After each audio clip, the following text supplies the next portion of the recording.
What is up, everybody? Welcome to the WMMA Today podcast. I am your host, Drake Riggs. Steve is on the way. He's running a little bit late, but he will be here. We just had to get started on time today because holy fucking shit, the lineup is absolutely jam-packed today. I cannot believe how much news that we have had over the past week.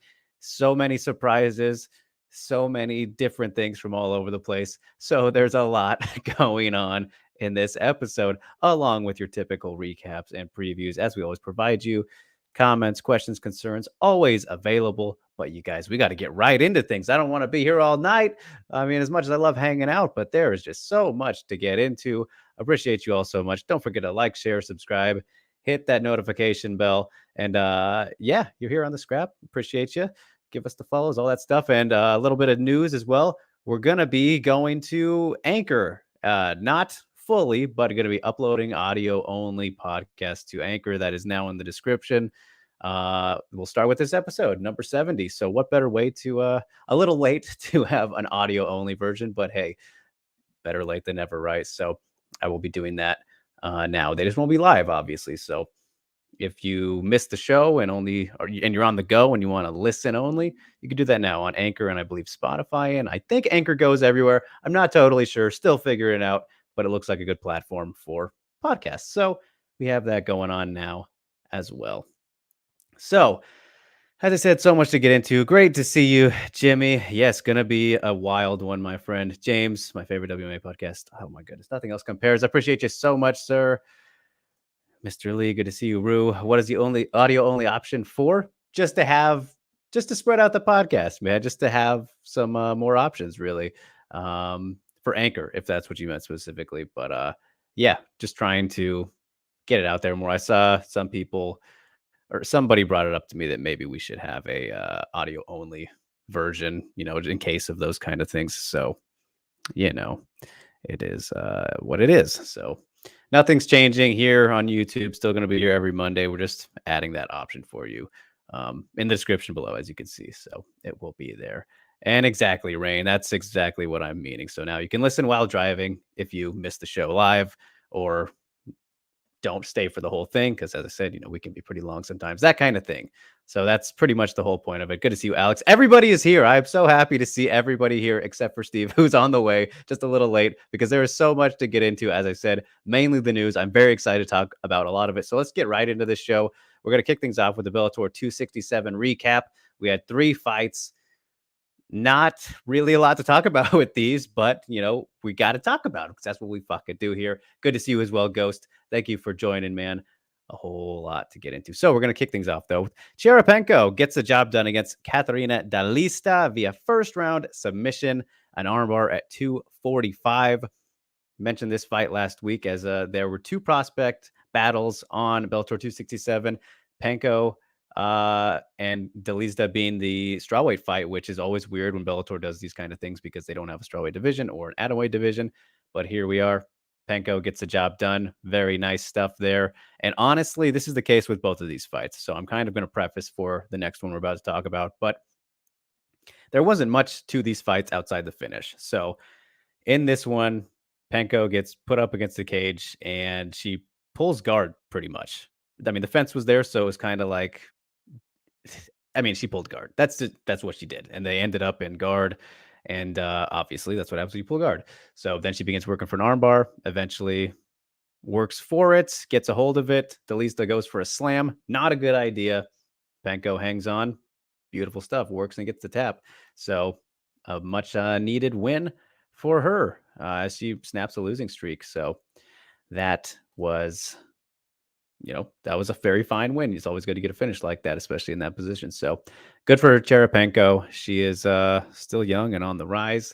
Look forward to seeing more of her. And who knows when that'll be. Didn't take really any damage. So that was the first one. We're going to just skirt right along. Like I said, not much to say with it. Don't have any predictions for what'll be next for her, that kind of thing. And then in the second bout, we had Elena Caliando, I believe it was actually, beating Petra Kastkova via first round submission. Heel hook, 2 minutes and 7 seconds. And funny thing about this is Kastkova loses this fight, and then she got booked like the day after.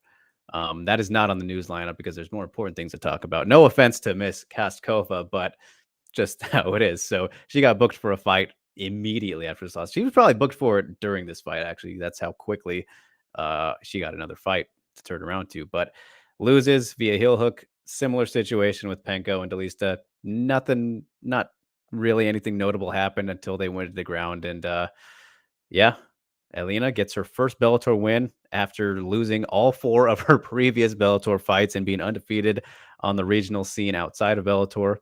Pretty crazy. I touched on that last week. But yeah, it was pretty much the same thing as the Penko fight, except she didn't pull guard and just continued to work for a heel hook, and she got it. So impressive stuff for her. I mean, just the commitment to it. So that was nice. Yeah, and Jimmy mentioning about the other fights. Yeah, weird that they make a Phantom 115. They just kind of have the fights when they want, Kerry Melendez, that kind of thing. Ghost says pulling guard on the fence, one of the most bizarre and unintelligent moves. Yeah, it paid off though. It paid off this time around. But yeah, he says remember Matt Wineland against the Monkey King, pulled guard and slammed almost to death. Yes, that was very scary. Mr. Lee says, my first heel hook. Wow. And you mean that you saw or that you've pulled off recently? Let us know. Let us know. Jin says, Bellator even trying. This event was not fun to watch. So I didn't watch it live either, but that's what I heard, that people were not very pleased with it. And so let's just get into it, which is the next fight in the co-main event, which let me put that banner back on there. Leah Mccord, everyone's favorite Leah Mccord here in the chat, gets the unanimous decision over Jessica Borga. No surprise there, but Jessica did win a round on 2 of the judges' scorecards. And I'll be honest with you guys, I was trying to watch this fight before going on. As I said, I didn't watch it live, so I actually haven't seen this. So feel free to give your comments. Let me know what you think of the fight, the performances, because seemed like not the best performance from Leah Mccord, and that she's still not quite ready for a title shot, despite now practically being there, even though we knew this fight made no sense. This was terrible matchmaking, very stupid. But we knew why they were doing it, because United Kingdom, London, all that kind of thing, put a notable name in the co-main event. MVP treatment, right? Essentially. Not that Jessica Borga is absolutely awful or anything like that. Again, I didn't see the fight. Maybe she looked very bad. I don't know. I can't say, but it sounded, I didn't really see any positive or groundbreaking feedback about this fight, and doesn't surprise me a little bit, because I thought it would have been maybe a little bit easier for McCord. And I don't remember if Steve and I predicted submissions for her, but we knew she'd do her thing. And from the highlights, I did see some highlights. It just looked like, she controlled from the top, which that is what that is. So we can go from there, but here's Ghost helping me out, our third man in the booth. The good thing about McCord is her ideas can be replicated with better mechanics. Bad part is it looks like she's going to give herself a hernia every time she kicks. Yeah, that is not great. So could learn there, that's for sure. But will be interesting to see what Bellator does now with Leah Mccord, who is, like I said, in a bit of a position where she's got to go up, but probably not quite ready for it. And Rain says that she looked terrible. That's not great.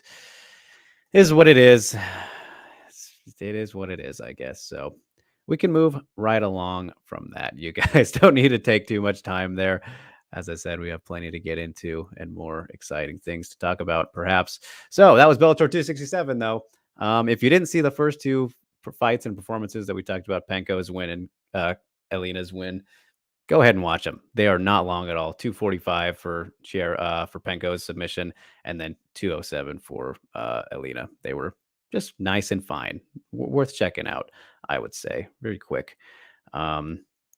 Jimmy says, this was terrible. She threw like 5 slow punches that got slipped just bad. That's is what it is. Right, I'll just leave it at that. As we move to UFC Vegas 38. Good to see you, Alvin. I'll save the pronunciation for Steve once he gets here, because he is coming, Alvin. Don't you worry. We got both men in the booth. coming up here. Just waiting for Steve. He's just slightly delayed, but there's so much to talk about in this episode. So UFC Vegas 38, relatively fun show. Aside from the main event, which we don't have to talk about because that's not what we do on this show. So there we go. Rain's got it.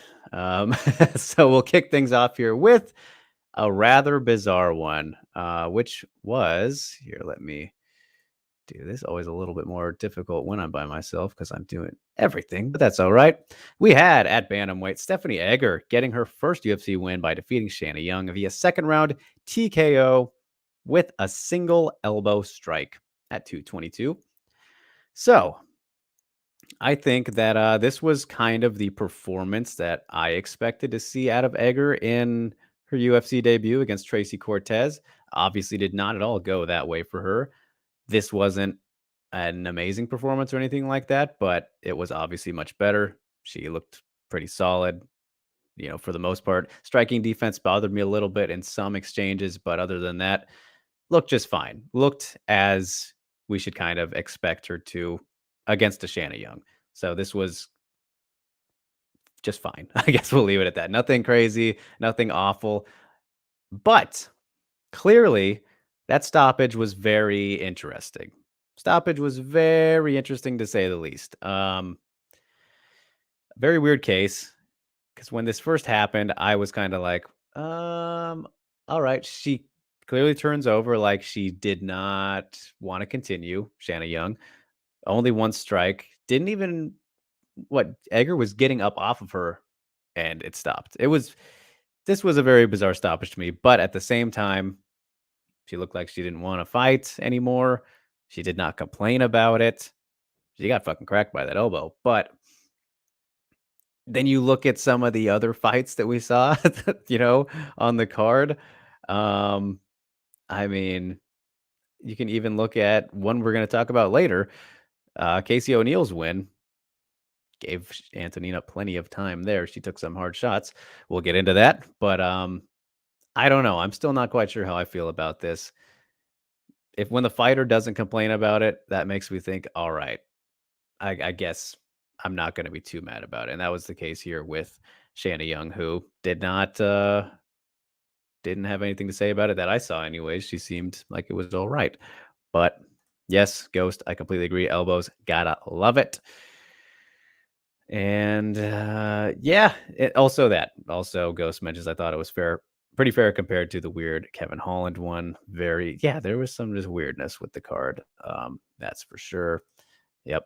Jimmy's got it right. Ghost has been asking for them elbows. A good performance though. A solid performance, I guess we'll say, for Stephanie Egger. Curious to see what is next for her, but not going to assume she's going to go crazy far just yet, but can't take anything away from her in that one. It's not her fault the referee stopped it, right? That's just she was doing her job. So that was that. And I guess we should address the elephant as who is it? Joseph here mentions Macy versus Hosa next, since Ladd cannot make 135. So yes, we will not be talking about Aspen Ladd versus Macy Chiasson because that fight did not happen. Because Aspen Ladd, as we did talk about last week, did not make weight. That has been a issue for her. Not that I don't recall her ever actually missing weight, but she's clearly had struggles in the past. What a just ridiculous situation. All around, a lot of weirdness about that. But at the same time, this woman should clearly not be fighting at 135 anymore. Move up. But then I need to not get too heated here because this is a featherweight problem, right? This is an Aspen Ladd problem, but this is also the problem with the UFC having a non-existent featherweight division. A shambled division at featherweight is when you have fighters like Aspen Ladd who are clearly too big or should not be fighting at 135 anymore. As we welcome in Steve. Good to see you. Hey, yo! We continue in the middle of a thought here. Now, the problem is that they will be more reluctant to move up in weight when there's no sustainability. There's nothing to really build off of. And so that's why I believe Aspen has tried to stick it out at 135 for as long as she has, when really she has to, but doesn't have to. For her health, she doesn't have to, but for her career, she does. So it's just I fucking hate it. So, Steve, great timing. What are your thoughts on us losing that fight again and everything that's happened since? Terrible, man. Terrible shit. I feel for Aspen, man. I really do. Like, it's heartbreaking to see fighters go through this shit. Especially the women, Like, I mean, because they have this thing that the dudes don't have. Every month they go through these things with their bodies that the men don't have to go through. I mean, yeah, it's like they have schedules or whatever, but I mean, it can come at any time, and they don't know when. So it's not like they can be like, no, I'm not going to take a fight at this time of the month because I'm going through my menstrual cycle. Like, that's not how it fucking works. I mean, for some women, they're very spot on. Like, it's very direct. That's what it is. But for some women, it isn't. I don't know what is going on with Aspen. I mean, obviously, she put out the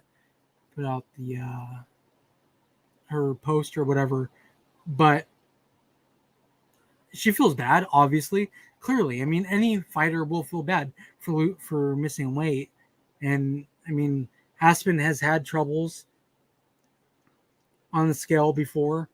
It's just bad, man. It sucks. Should she go to 145? Maybe. I mean, I guess. I don't think that she wants to. I feel like she probably knows that she'll have an advantage at 135 with her wrestling, her size and stuff. And at 140 or 145, she'll be kind of one of the smaller fighters in the division. But I mean, it's also compared to like two people. Yeah, there's literally no division. But like can you imagine even her fighting? Well, I mean, we can see her fighting Norma Dumont at 145, right? Yeah. I guess that's if Dumont gets past Holly. I don't know. Dumont doesn't even want to fight at 145. I mean, she does, but she doesn't because of what I was saying, right? Like, it's not a division. She's just very honest about it. For the health's sake, quit putting her back and forth between things. It's just such a mess, man. And now we're seeing more of that issue, I think, here with Aspen and having to maybe make that decision, or the UFC to force her to do these kind of things. It's just... I mean, and we've seen the UFC be like, no, you can't. We're not going to book a fight for you at this specific weight class because of weight misses. Maybe they're going to have to do that with Aspen to, it sucks for her though, but maybe that's the motivation that she needs, is the UFC actually saying, no, like, we're not going to let you fight at 135 anymore. Yeah, definitely true. And you look at kind of all the comments and everything that's happened afterward, as Joseph says. Drake and Steve, what are your thoughts on the beef between Tate, Ladd, and the head coach? Well, Tate's kind of, as far as Miesha Tate, I think that she needs to shut the fuck up. I'm a fan. I don't know. It's a weird one. I mean, just when there's been so many repeat things, it's like, yeah. What I was gonna say though was, Aspen said that Macy turned it down, and that's the reason the fight didn't still happen. And so then I think someone pointed out, but it's like, so you're telling me that the only person who like really cared about her health was her opponent? Like, Macy. That's not great. That's not great. Well, Drake, I mean, do you think this was kind of going through my mind when all that weight shit happened with her and the aftermath. I was thinking to myself, like, why doesn't the UFC just step in? The commissions just step in and be like, no, Well, you Steve, can't. they made Stolyarenko get back on the scale after passing out. So they don't give a shit. It's just, I mean, I get it. Like, Aspen fucked up. She knows that. She's been very clear about fucking up. But sometimes if the fighter and the coaches and the team aren't gonna make the move, why can't the promotion and the commissions do it for them? Just be like, no, we're not booking you at 135. We're not going to allow you to work at 135. Either you go up to 145 or you don't fucking fight. And I'm not just saying that about Aspen. I'm saying that about every fucking fighter who has missed weight badly. Like time after time. We keep seeing this shit.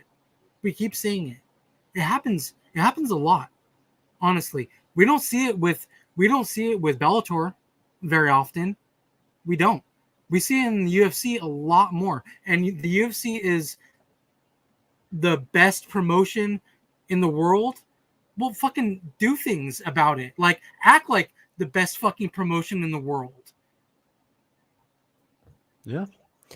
Fair enough. I think I don't know or don't think that the UFC, or not the UFC, but Nevada, if they do the what is it, the hydration reweight checks, you know how in California you have to be still within that like 10-pound whatever the window, maybe 15, whatever it is. I think if more people did that and then they knew, then they wouldn't stay there because their fight would get canceled because they balloon up so much. Like I remember I saw something that said Ladd weighed in at 160 for one of her fights, like on fight night. I was like, that's pretty big. That's kind of insane. That's like fighting at PFL. Right. PFL. Yeah. Yeah.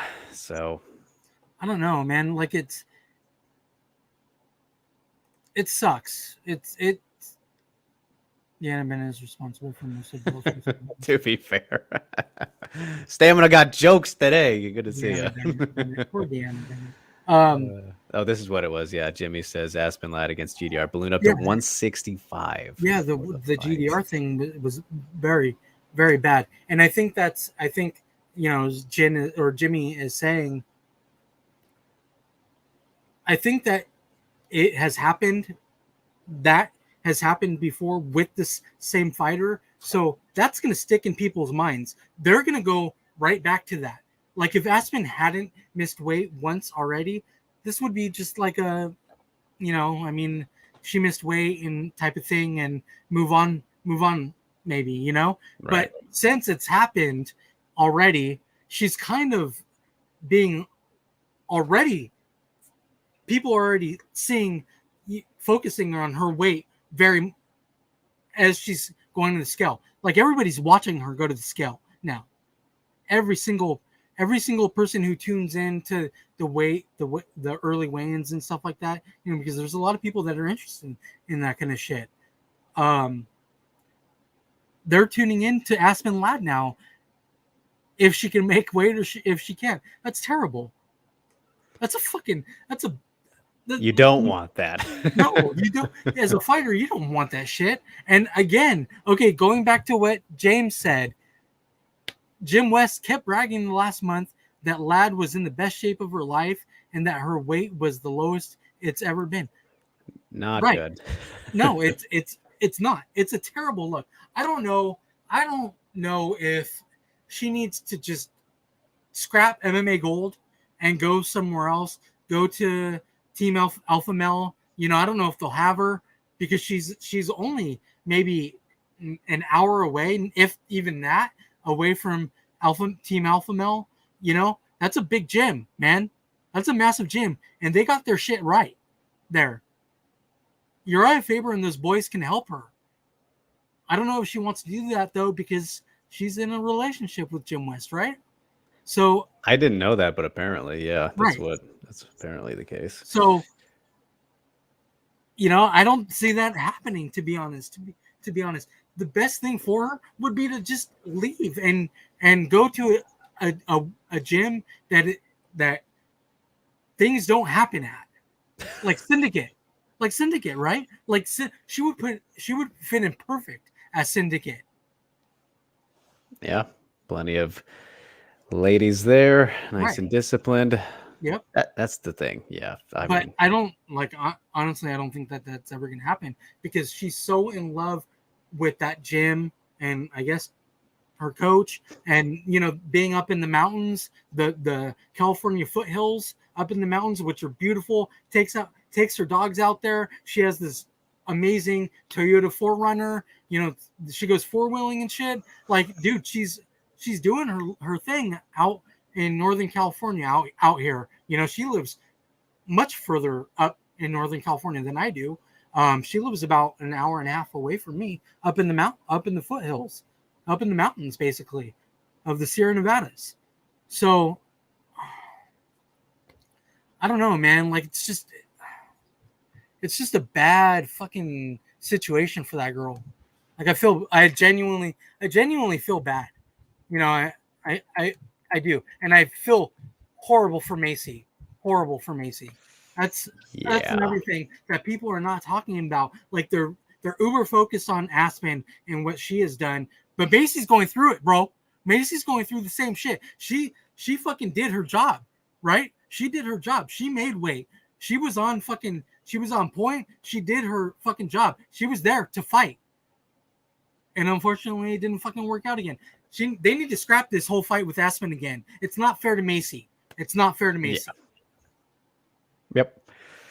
Completely agree. And seeing some people saying maybe not alpha male, which it was just the first place that came to Steve's mind, I'm sure. I think CSA could be a good one. Look what they did with Jessie Justice striking. Good Lord, she was a murderer. That's another one, last but fight. that's also Kanako's there. That's also like an hour south of me already, so that's probably she'd have to move is the thing. Yeah, 3 hours away from where she's at right now.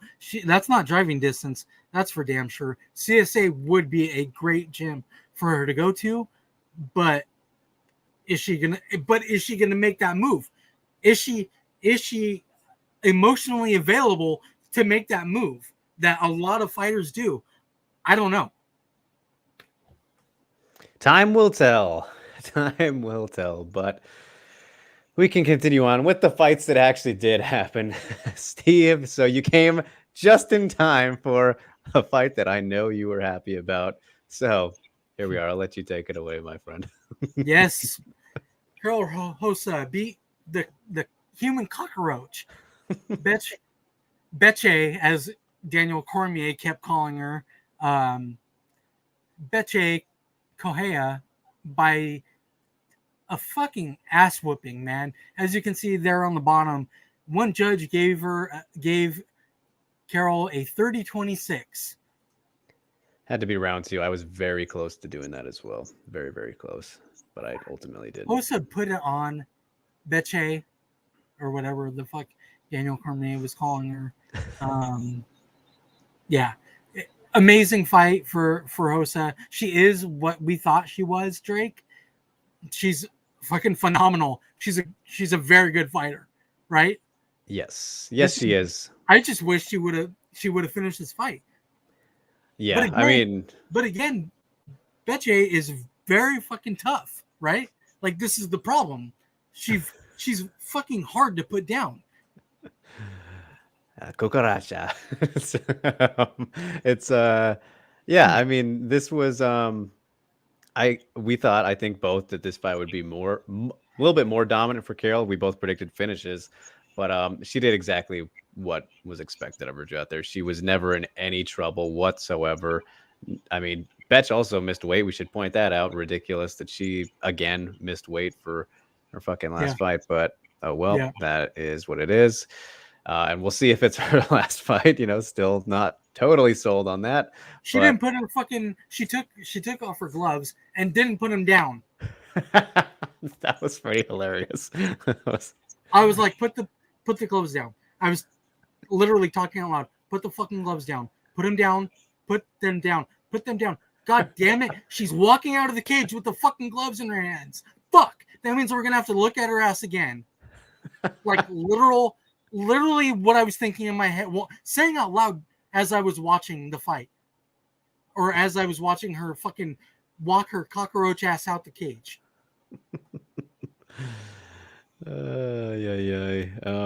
Yep, that was definitely your typical Betch meme type of moment. But yeah, this was just excellent from Carol. Irene, I don't know if she really took any damage. Did the damn thing everywhere. I don't think she did. Like, did Betch get off any strikes? I mean, obviously she got off some, but Hosa didn't take nothing damage impactful. At all. Like, I would love to see Carol back in there soon. Yeah, that would be great. And as I think Joseph mentioned, Macy for Carol, which would be obviously a jump for Carol, but she's on a good winning streak right now. I think 6 since that Gato loss before the UFC. So, I mean, she's rolling, looking good. That would be a fun one, a fair step up. She definitely needs somebody in the rankings. No more of this bullshit with. Yeah, this fight shouldn't have been made. This should not have been made. No, I mean, everybody knows. Everybody knew that before. Like, this girl's retiring. She's on her way out, and you got this fucking really good fighter, like, is very solid all around, who can put damage on her opponents. Well, that's exactly what fucking happened.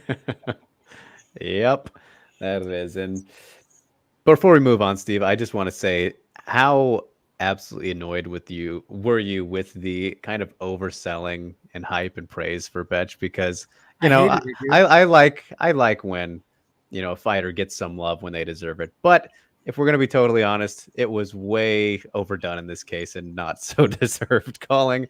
So I heard some legend talk, a Brazilian pioneer, which is just very absurd when you think of the names of, like, of course, Cyborg and Porto and people who have fought, who didn't start their careers in 2012 and didn't ever really beat anybody super notable. Of course, there's the Bellator Win, which stands out. Mackenzie, who were both at the ends of their careers. Yeah. Just if we have to be honest, that was absolute nonsense. So I think the Mackenzie fight was probably the best fight or her best win. Which was also a split decision, I think. So you could have argued she lost. Yeah, exactly. And I think that was her best win. And but sure, she got a fight with the great Ronda Rousey. Okay, she was in a title fight. But look what happened in that title fight. If there isn't a fighter who is meme worthy more than Betch Correa, she literally fucking hit herself.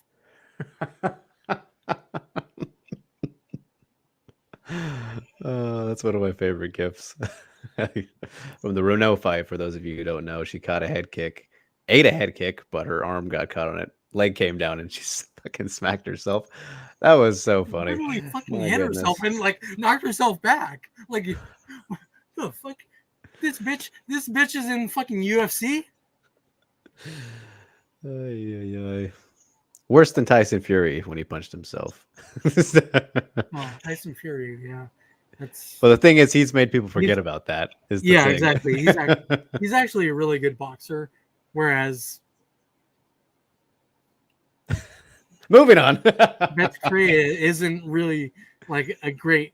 Like, she's more known for her memes and gifs and her stupid little dancing at the end than she is for her actual fights. Yeah. So, in the end, I do wish Betch a happy retirement and life after fighting, assuming she sticks to it. I don't. But from there, I will salute you, ma'am. So, Carol Hosa, though, one to watch. Still, keep on. Like I said, good riddance. Goodbye and good riddance. All right. So, Joseph, he knows right where we're going. So he says he's not sold on Casey O'Neill because she beat the champion's sister, who will get cut by the UFC. So it's not why, though. That's not why you should be sold on her. Sure, we talked about this. Casey O'Neill is better than Antonina Shevchenko, right? Like, We knew that. We knew, Drake. Yes.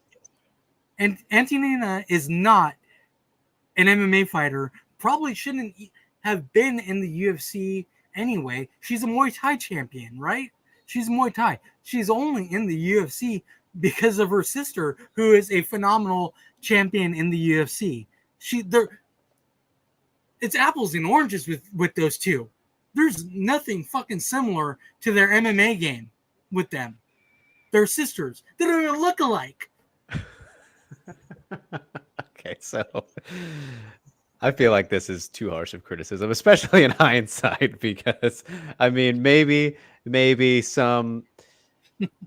wasn't ready for the UFC necessarily, but Antonina, I still do think is a pretty good fighter, but she's mainly just a striker, right? Like that's the thing. That's no secret. We know she's phenomenal in Muay Thai, Steve. You pretty much just said it all right there. But you look at the matchups she went against, were all fighters with superior grappling that she was just never going to beat. So, the Roxy's, I mean, even Chukagian, Casey here. Am I forgetting one? I don't know. But either way, they all look the same. And this shouldn't have been too much of a surprise. I don't remember. Yeah, Casey was slightly favored, right? It was pretty close. And this was completely striker versus grappler for the most part. I mean, Casey does have continually improving striking, but it was never going to be as good as Antonina's, especially at this time. Maybe she can get there someday. I mean, that's a stretch when you look at fundamentally just how good Antonina is as a Muay Thai striker. But her grappling was always going to be the X factor. Don't think Antonina had enough power to bother her, which it didn't. And here we are. She gets pounded out in mount. Casey looks great. Beautiful. I agree with Joseph to an extent about not being sold on her going to the top yet, because this was a somewhat favorable matchup in that regard. But clearly, very clearly, Casey O'Neill has plenty of potential in proving herself by finishing these fighters as she should finish and, doing what she's done so far. I mean, we thought Procopio was too much too soon. She proved us way wrong. Yeah. Here we are. This was a solid next step. And now you better bet she's going to get somebody in the top 15, I would imagine. And I mean, it's probably fair. That's 3 wins now. So she's rolling, man. And 3 finishes, right? She finished Dobson. Yeah. So, I mean, what else can you say? Yeah. No, I mean, I think Casey looked good. She needs better opponents now. I think it was Michael Chiesa who actually said she should fight people in the top 10 at this point. And then Dean Thomas was like, whoa. Thank you, Dean. Yeah. So Chiesa was like, sky's the limit for Casey O'Neill. I mean, she's good, right? She's a very good prospect. Yep. But Dean Thomas was like, hold on, guy. Hold on. And I think it's kind of like in the middle of those two. Where Chiesa's, I don't know if she's ready for top 5 or top 10, but sure, top 15 is fine, right? Yeah, no, I think I would go, somewhere in the top 15 to 10 range. And I've seen like Miranda Maverick mentions and everything, and that's a tough fight. Yeah, that's one of those ones where they're both at that stage where I don't know if we need to do that yet. They'll probably run into each other higher up the ladder. So they're still very good prospects. I mean, sure they're in, or Miranda Maverick is in the rankings now, but Casey O'Neill should be fighting a ranked fighter soon, very soon. Miranda Maverick needs to keep going up, and Casey O'Neill is not even ranked yet. Right. So, but I agree with you. Somewhere down the line, if they'll fight at some point. I think so. Their worlds will collide somewhere in the next year or two. Just not now. Yep. So Cintro's here. Good to see you. He says hello. Cool. Good to see you as well. Joseph says Shevchenko's last chance in the UFC versus Bays if she wins on November 20th. If Bays wins, does she have a fight? Did I forget that she has a fight? And then doesn't Bays fight at 115? That is also true. Joseph, you're just trying to get rid of people that you don't like. So, yeah, that's not happening. Stamina says the last loss is the most meaningful for Antonina. The others were too experienced MMA combatants. That's very true. Losing to Casey is a bad look by comparison. Very, very good point. But also, No, yeah, you're right. I was Because gonna because say she's makes. still, because she's still a prospect in our minds, right? We don't see Casey O'Neill. Was really her third fight in the UFC, Yeah. right? Third. Okay, so that's not a lot of fights in the UFC. So that's still a very good prospect in the UFC. Still, she's not even ranked yet. And I agree with Samina where it's a bad look. It's a bad look. So yeah, I mean, I don't think they'll cut Antonina yet, if ever, just because she is, Valentina's sister. But I would expect a realistic, maybe one more fight, just realistically. Yeah, James says Casey just touched Antonina's legs and she went down. Ghost says there have been some bad takes about this fight, so I'll add mine to the pile. Add your bad take. Let's see. He says Casey O'Neill just finished a woman with no takedown defense and a lack of understanding ground positions. Yeah, I mean, essentially, we said this last week in the preview. She doesn't go to the ground. She's a Muay Thai fighter. She's very good at Muay Thai. She's not good at all on the ground, like at all. Yeah. She just uses her legs and her long legs and stuff, and sometimes it works out for her, sometimes it doesn't. So Alex asks what's next for Antonina, and as I said, I think probably one more. I'd be surprised if they do cut her at some point, depending on how much she continues to lose or anything. But put her against a fucking striker, man. Let's get a favorable matchup for her. Why not throw her in there with if Marina Moroz can ever stay healthy? Let's do that one. That'd be a banger. Stop putting her in there with girls who can grapple and who are just going to do this to her. Like you can't put her in with other fighters that are good on the ground. She's not good on the ground. She can't do it. She doesn't have the skill to do it.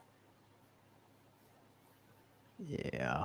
And Cintro asking, why are people so hyped for Casey O'Neill? Antonina hasn't looked good. So here's the thing, Cintro. That's kind of a little bit of this is recency bias talking, I think, because if you look back at just specifically the Procopio fight, that was a fight that she should not have even had, should not have won the way that she did. That one is all you need to look at, I think. And not that Procopio is like the best fighter ever, but you look at where she was before that, and she should not have been fucking cut after that. That was a very impressive performance for Casey. Her most impressive win easily, like over this one, over the Dobson, definitely over the Dobson one. So yeah, I'm hoping that people are hyped off of what she did before this and not just this one. But since she did it how she should have, there's reason to be hyped for that too. Again, I don't think she's even the best prospect in the division. I have Fiorot and Blanchfield ahead of her. I mean, Blanchfield for me might be the best prospect in all of MMA, along with Seika Izawa. I know Seika is atom weight and straw weight now, atom weight now, but about to be. So there's reason to be hyped for Casey. She is legit. I think we know that now, but no, I don't think anyone's calling her the absolute best yet. At least they shouldn't be. No. She's good. She's good. She's a very good fighter, and she's still young. Yep. Very true. She's making her way up right now. Working with what she's been given. So yeah, she's finishing fights. So I mean, you got to applaud her for that. Yeah. Not every fighter finishes fights. Every time they go out there. She has. Yep, and Stamina pointing out how Antonina is 3-4 in the UFC, not even close to the worst record among active fighters. Yeah. Very true. People talking about her getting cut are just weirdos that fetishize that sort of thing. Anyway, seems like we talk about it every week at this point. I don't think that she's gonna get cut, dude. Yeah, she's still a good fighter, man. Like her Muay Thai is phenomenal. She's one of the best female Muay Thai fighters in the world. Maybe that's what she should do. Go fight. But she's done it already, which is why she's not anymore. Like she conquered that. But I mean, you're not doing very well. I know. Just say it. No, I mean, I get it. I get it, Drake. But this happens. Look at that photo that picture you put up. That happens in every fight where there's a grappler against her. Hey, who knows? Maybe. MMA's grappling too. Yeah. I mean, who knows though? Maybe she just retires after this because she's fought for her entire life and she's like 36-ish, right? I mean, she's older than Valentina, obviously, but I don't know how close to 40. But either way, she has been fighting forever. So who knows? Maybe she'd be like, I'm done with this. But we'll see. We will see. So, all right. We can move on from there. That is all for UFC Vegas 38, you guys. My goodness. There's plenty to talk about right there. And so much happening. So much happening. And before that, we had Bellator. Good stuff. But now it's time, Steve, for an absolutely jam-packed news lineup. I don't know if you got a chance to look at it, but holy shit, this is one of our most stacked news episodes ever. You guys brace yourselves. I'm sure that there are some of you out there who haven't even seen all this news, but there's a lot of it. So we're going to kick things off with a strawweight booking, and one that I not quite sure how I feel about. I like both fighters, so that's a bummer that one has to lose, but it's happening. So here we are. Yep. Jessica Penney is taking on Luana Pinheiro in November, on November 20th. Very, very solid fight. It's going to be fun. It's going to be fun. Yeah. Yeah, no, especially in the grappling here, you got that judo versus Jessica's BJJ. I mean, if this fight doesn't go to the ground, I'm going to be pissed. But I think that with Jessica, her fights at some point always end up grappling, which I'm very optimistic about this one going there. Maybe she'll, get judo tossed, but then work from there. Very possible. Luana is very good at judo, and her striking is getting very good as well. Of course, her UFC debut was the weird one with Randa, the DQ and all that. Surprised they didn't run that one back, but now here we are taking on a former opponent of Randa's and tough 20. Yeah, I mean, I think it is fun and I like it from a matchup perspective. And Jessica, has the momentum now, 2 fights back, 2 wins, but it's still not that Jinyu Fry fight that I want. It's not one of those, they're putting her against a prospect now, so. They've been doing this a lot at strawweight, obviously, and just some of the other divisions, which, hey, I mean, I guess if you can turn another one back like she did with Loopy, I mean, 3 in a row, and against Luana, I don't think has lost, or she has 1 loss maybe, but either way, hasn't happened often. It would be very impressive. So, and in the reverse, it goes for Luana to beat somebody like Jessica. That'd be a big deal for her, especially this resurgence she's on. So. It will be fun. I'm not super pissed at it. I am upset that one of them has to lose because I do like both of them a lot.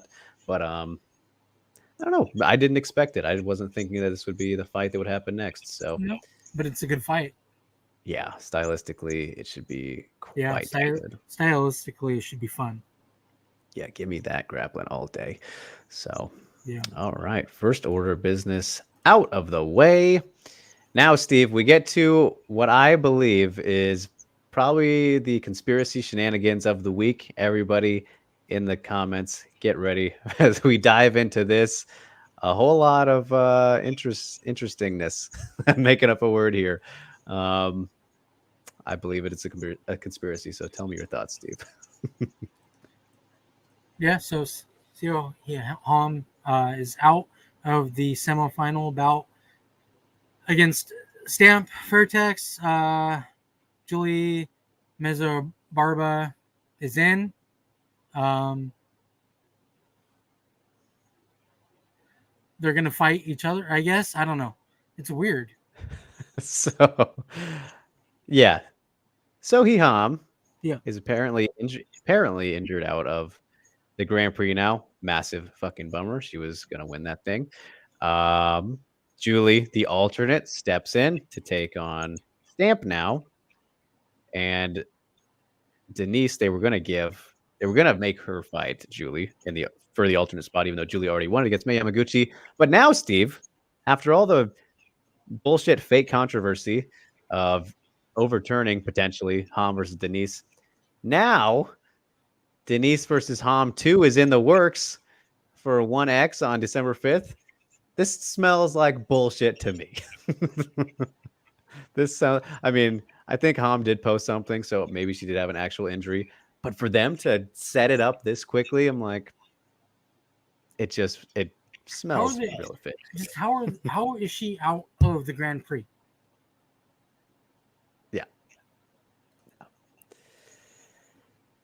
Yeah. Like, I thought we were done. Right. Nope. We literally talked about that, Drake. We were like, okay, we got the Final Four. Now, we have the Final Four. This is it, guys. This is it. Nope. One more fucking load of fuckery. Rain says, this doesn't smell like BS. It also looks like BS. All right. Thank you. Little Scott, good to see you. I don't know if I said that yet, but he says it's very rare. Yep. Jimmy, chattering his BS again. Rue says Ham was going to win, so they took her out of the GP. There you go. That's like, but why? What I'm thinking. Like, what? She's amazing. So fucking let her win. If she wins, then she wins. That story is better than anything you could have out of this.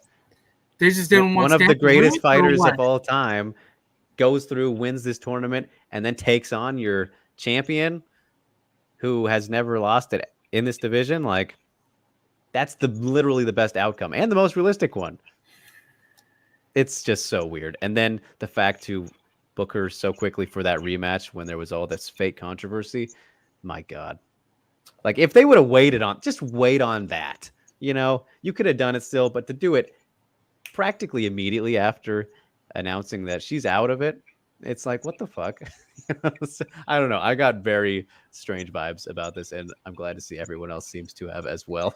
It just the whole tournament as a whole mess. Like, we've been talking about this tournament for a long time now, and we're talking negatively more than we are positively about what should be a fantastic fucking tournament.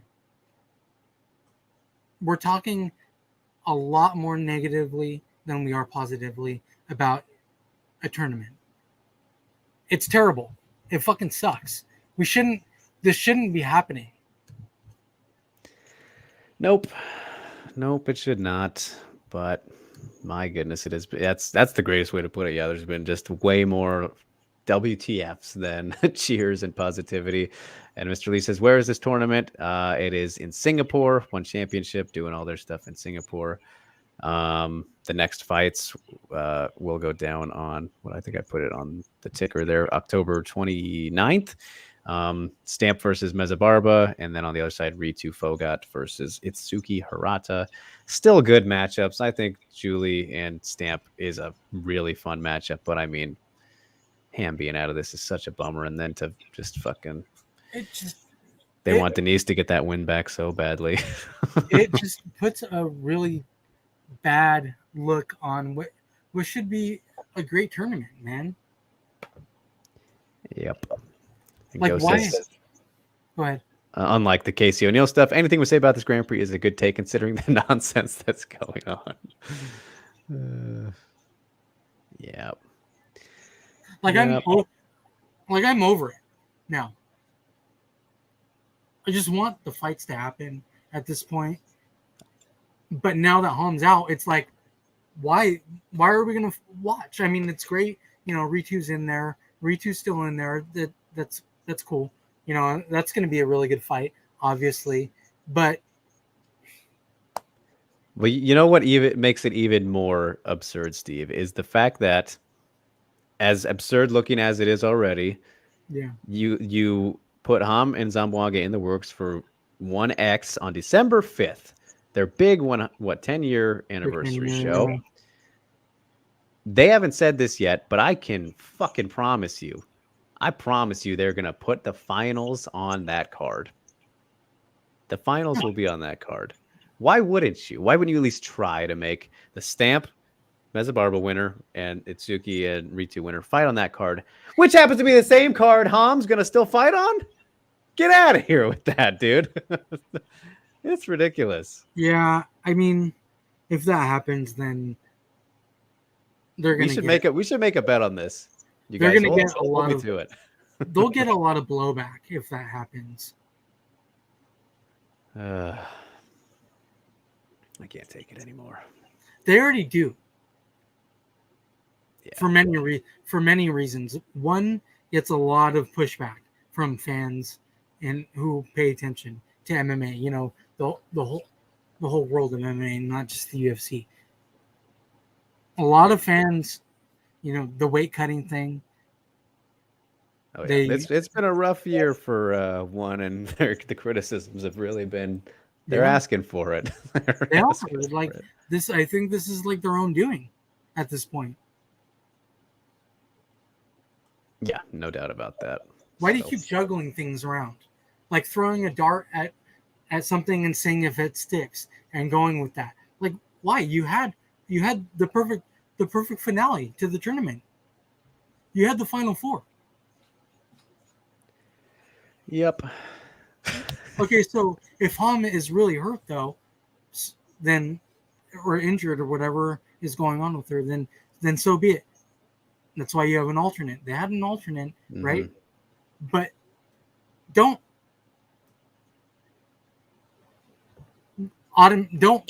right away book a fight for her that's in December. Like that's just terrible, fucking terrible. That's not just timing wise. That's fucking bad PR for you. Yeah, potentially forcing someone to fight with an injury and a fucking legend like this, just no respect. It's just so interesting in a bad way. So Ghost points out, think about this. Ham went toe-to-toe with Hamasaki, the 105 GOAT, but you don't have her in the Grand Prix. Yep. But they claim to have the best atom weights in the world when they aren't even actually atom weights. Yep. So, yeah, they're not atom weights. Ugh. It makes my head hurt. And we're not going to touch that Centro, but don't worry, you're not the only one thinking it. Well, okay, so if you want to see some juicy stuff from about one, go to John Nash on Twitter. The numbers are out there. Right. And like quite honestly, he puts one on blast and they just go around it. You know, they just go around it. Yep, that is exactly. So when he put out that great, phenomenal article, with a lot of fucking detail, wasn't that the same exact day that Chatri went on the Helwani show and made the big ass announcement of Demetrius Johnson fighting that Muay Thai fight? That mixed Muay Thai fight? I think the story came out the day before. Either way, it was right next to each other. It just everybody got really happy, and like it didn't. And the negative people didn't like totally overlooked it because everybody was so hyped about Demetrius Johnson being in this mixed MMA fight against an Muay Thai legend. Yep. It's good old fun. It's crazy. Like Drake, you and I have talked about like going to see one and stuff, like going and seeing. I don't know, bro. Like I hear good things about, you know, from the journalists who have gone or whatever, you know, like it's great and stuff, but holy shit, dude. Like there's a lot going on there out over there. That there is. And even some of the media experiences I've heard haven't been too great either. So it is what it is. I've heard like it's mixed things. Yeah. You know, I think it just depends on maybe the event Yeah, that's what Or I've heard too. yeah, I think it's just the event that is happening, which shouldn't be that way either. Yep. Whatever. Moving on, I guess. I mean, Moving on. this is just another twist that shouldn't that of this tournament that is it's just ridiculous. It's crazy to me. Mr. Lee says, it's not easy being a fan of the women. Like being Charlie Brown on Halloween. All I got was a bag of rocks. No, it's nice to be a fan of the women, but I mean, there's a lot of great things happening, but the good things get overshadowed by the bad things, unfortunately. As they do with most things in life, though, honestly. Yeah. Unfortunately. Yep. But, all right, we'll move on to the good things, though. And, man, it was my surprise of the week, probably, Steve, until something that happened later. But this was a big surprise to me. I really dig it, but I am shocked that it's happening. Yeah. Raquel Pennington is taking on Julia Avila all the way in December, unfortunately. But damn. Fantastic fucking fight. Yeah. I mean, throwing Raging Panda right up in there. I mean, Rocky, she got reinserted at like 8-7-ish range, right? She's went ahead of Panty, obviously, but yeah, this is huge for Avila. I did not expect this at all. And I mean, to give Pennington someone who is Avila even ranked right now? Like she's 15. Okay, all right. So back at the end there. So still very surprising. Love me some Raging Panda. You know this. Everyone who's been watching the show, she's one of my favorites. And has been pre-UFC. Knew she'd be in the UFC one day. I think she still has championship potential. Love that woman in and out of the cage. Very excited for her to get this opportunity. Something that I think she will rise to the occasion for. Obviously, Rocky is no joke, though, and still looking pretty solid. Yeah, she turned back Panty, but yeah, very surprised by this. Very fun matchup. Should be an in-your-face kind of fight. But we got to wait a little bit for it. Great. What a Christmas present, December 18th. So one that can shake up can potentially once again shake up the rankings or not, because Rocky is straight up gatekeeping right now. Like, unfortunately, that's just the truth. Yeah, she is. But I mean, she beat Panty, who we didn't think that she would beat. Avila is very good, right? Yep. But Raquel Pennington is fucking dude. She fights, man, and she's willing to get hurt. Like, it's pretty crazy. But the way that she has just stayed relevant for so long. I know. I didn't expect that out of The Ultimate Fighter. I mean, I thought she'd be hanging around, but I mean, to the degree she has, I didn't expect. So no, she's a very solid fighter, man. Like, she's very good. Obviously, I mean, yeah, still here. So Ghost says this one should be good. Rocky's got some good counters until high pressure melts her. Raging Panda brings the pressure. She does, and she's gonna have to in this fight, I think. Yeah, it's gonna be. Well, that's her fight anyway, so the pressure is gonna come. Absolutely. So, looking forward to it very much. So, Ghost also points out Rocky was countering Nunes well until she got her back against hit the fence. Yeah. She shouldn't let Nunes push her up against the fence. That was the beginning of the end. Yeah, and I mean, Raging Panda is going to be a lot less patient about that. So, it's going to be interesting. And Alvin, man, we got to address this because he asked, why are we so down on one? They put on great fights. Yes, generally this is true. Should be grateful for the fights they put on. Yes, we are. There's nothing wrong with the fights they put on, Alvin, but there's just think that we're grateful.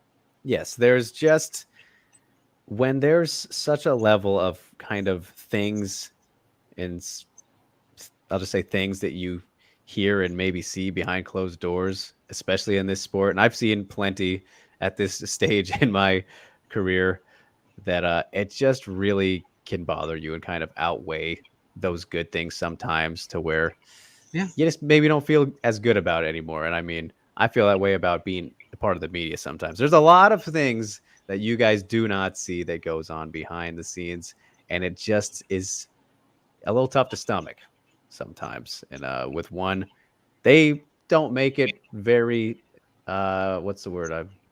Transparent. I don't know. It's a little bit easier to see. I don't know. So it just, when something rubs you the wrong way, Alvin, it's kind of hard to fully get behind them. I do still like one. Obviously, I talk to their fighters and some of the people in there, but it's just like there are other things too that not not the best. So I'll leave it at that.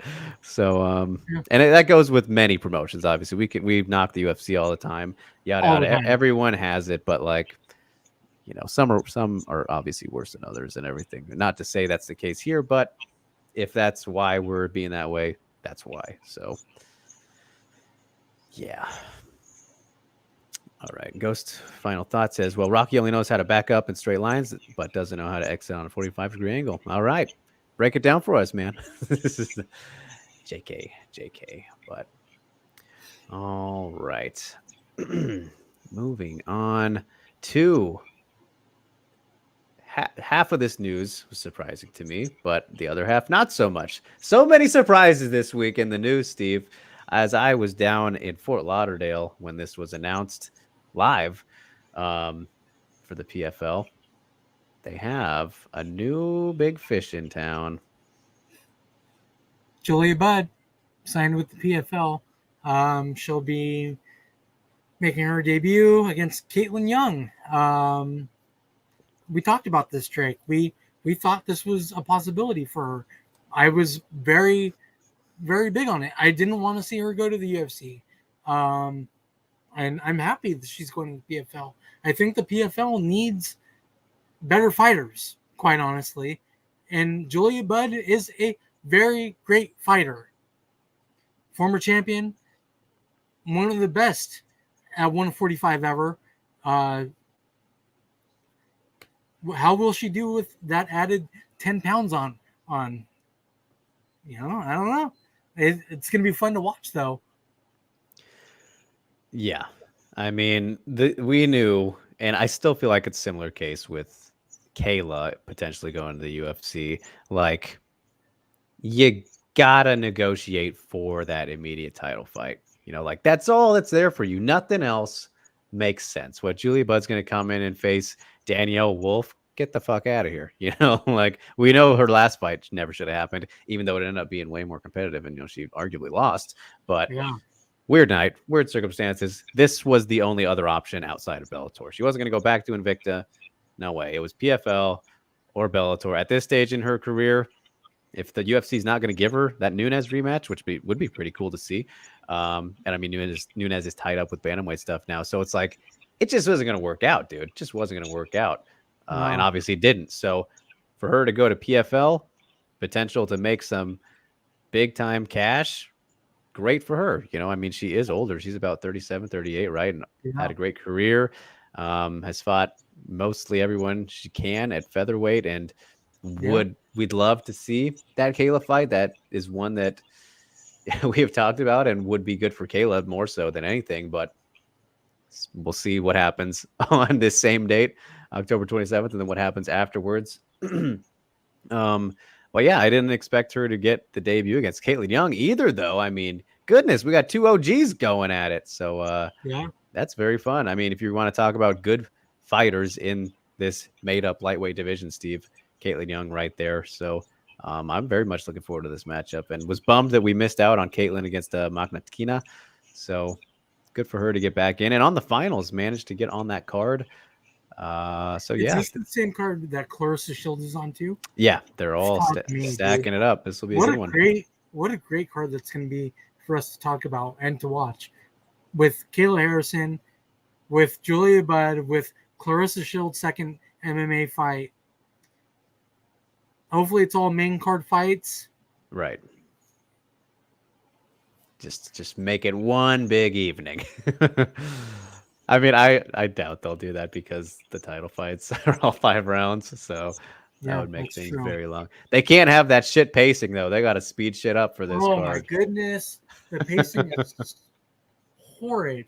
The pacing is horrible. I don't know if you guys watched the Usyk and Joshua fight last Saturday, not this Saturday, but the last Saturday. That was terrible pacing. PFL is like that. Their pacing is so obnoxious. Yeah, it was not good during the whole season really so far. I mean, these are the finals, so yeah, all the season up until this. But yeah, they got to move it along for this, and I am thinking I will probably be there. Not 100% sure yet, so It's maybe on a Wednesday, huh? yeah. That's so weird. Yeah, I know I think they've always done them on Wednesdays for whatever reason, just to be. Yeah, They want to be so different, don't they? I know. I don't know. Why not do it on the Friday? I mean, not like anything's going on Wednesday, so I don't hate that. No, I mean, no I don't football. hate, I don't hate it, but it's just a weird day to Right. have your finale.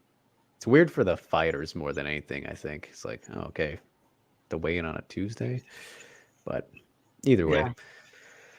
Rue says, "Is Bud going to be underweight?" I don't think so, man. She's a massive featherweight. No chance that she would ever make bantamweight, and I doubt she's ever even thought about that. I'm sure some people have asked her that throughout her career, but she's huge. So, yeah, probably I would guess walks at least around 175 at the lowest. So this should be just fine for her. Yeah.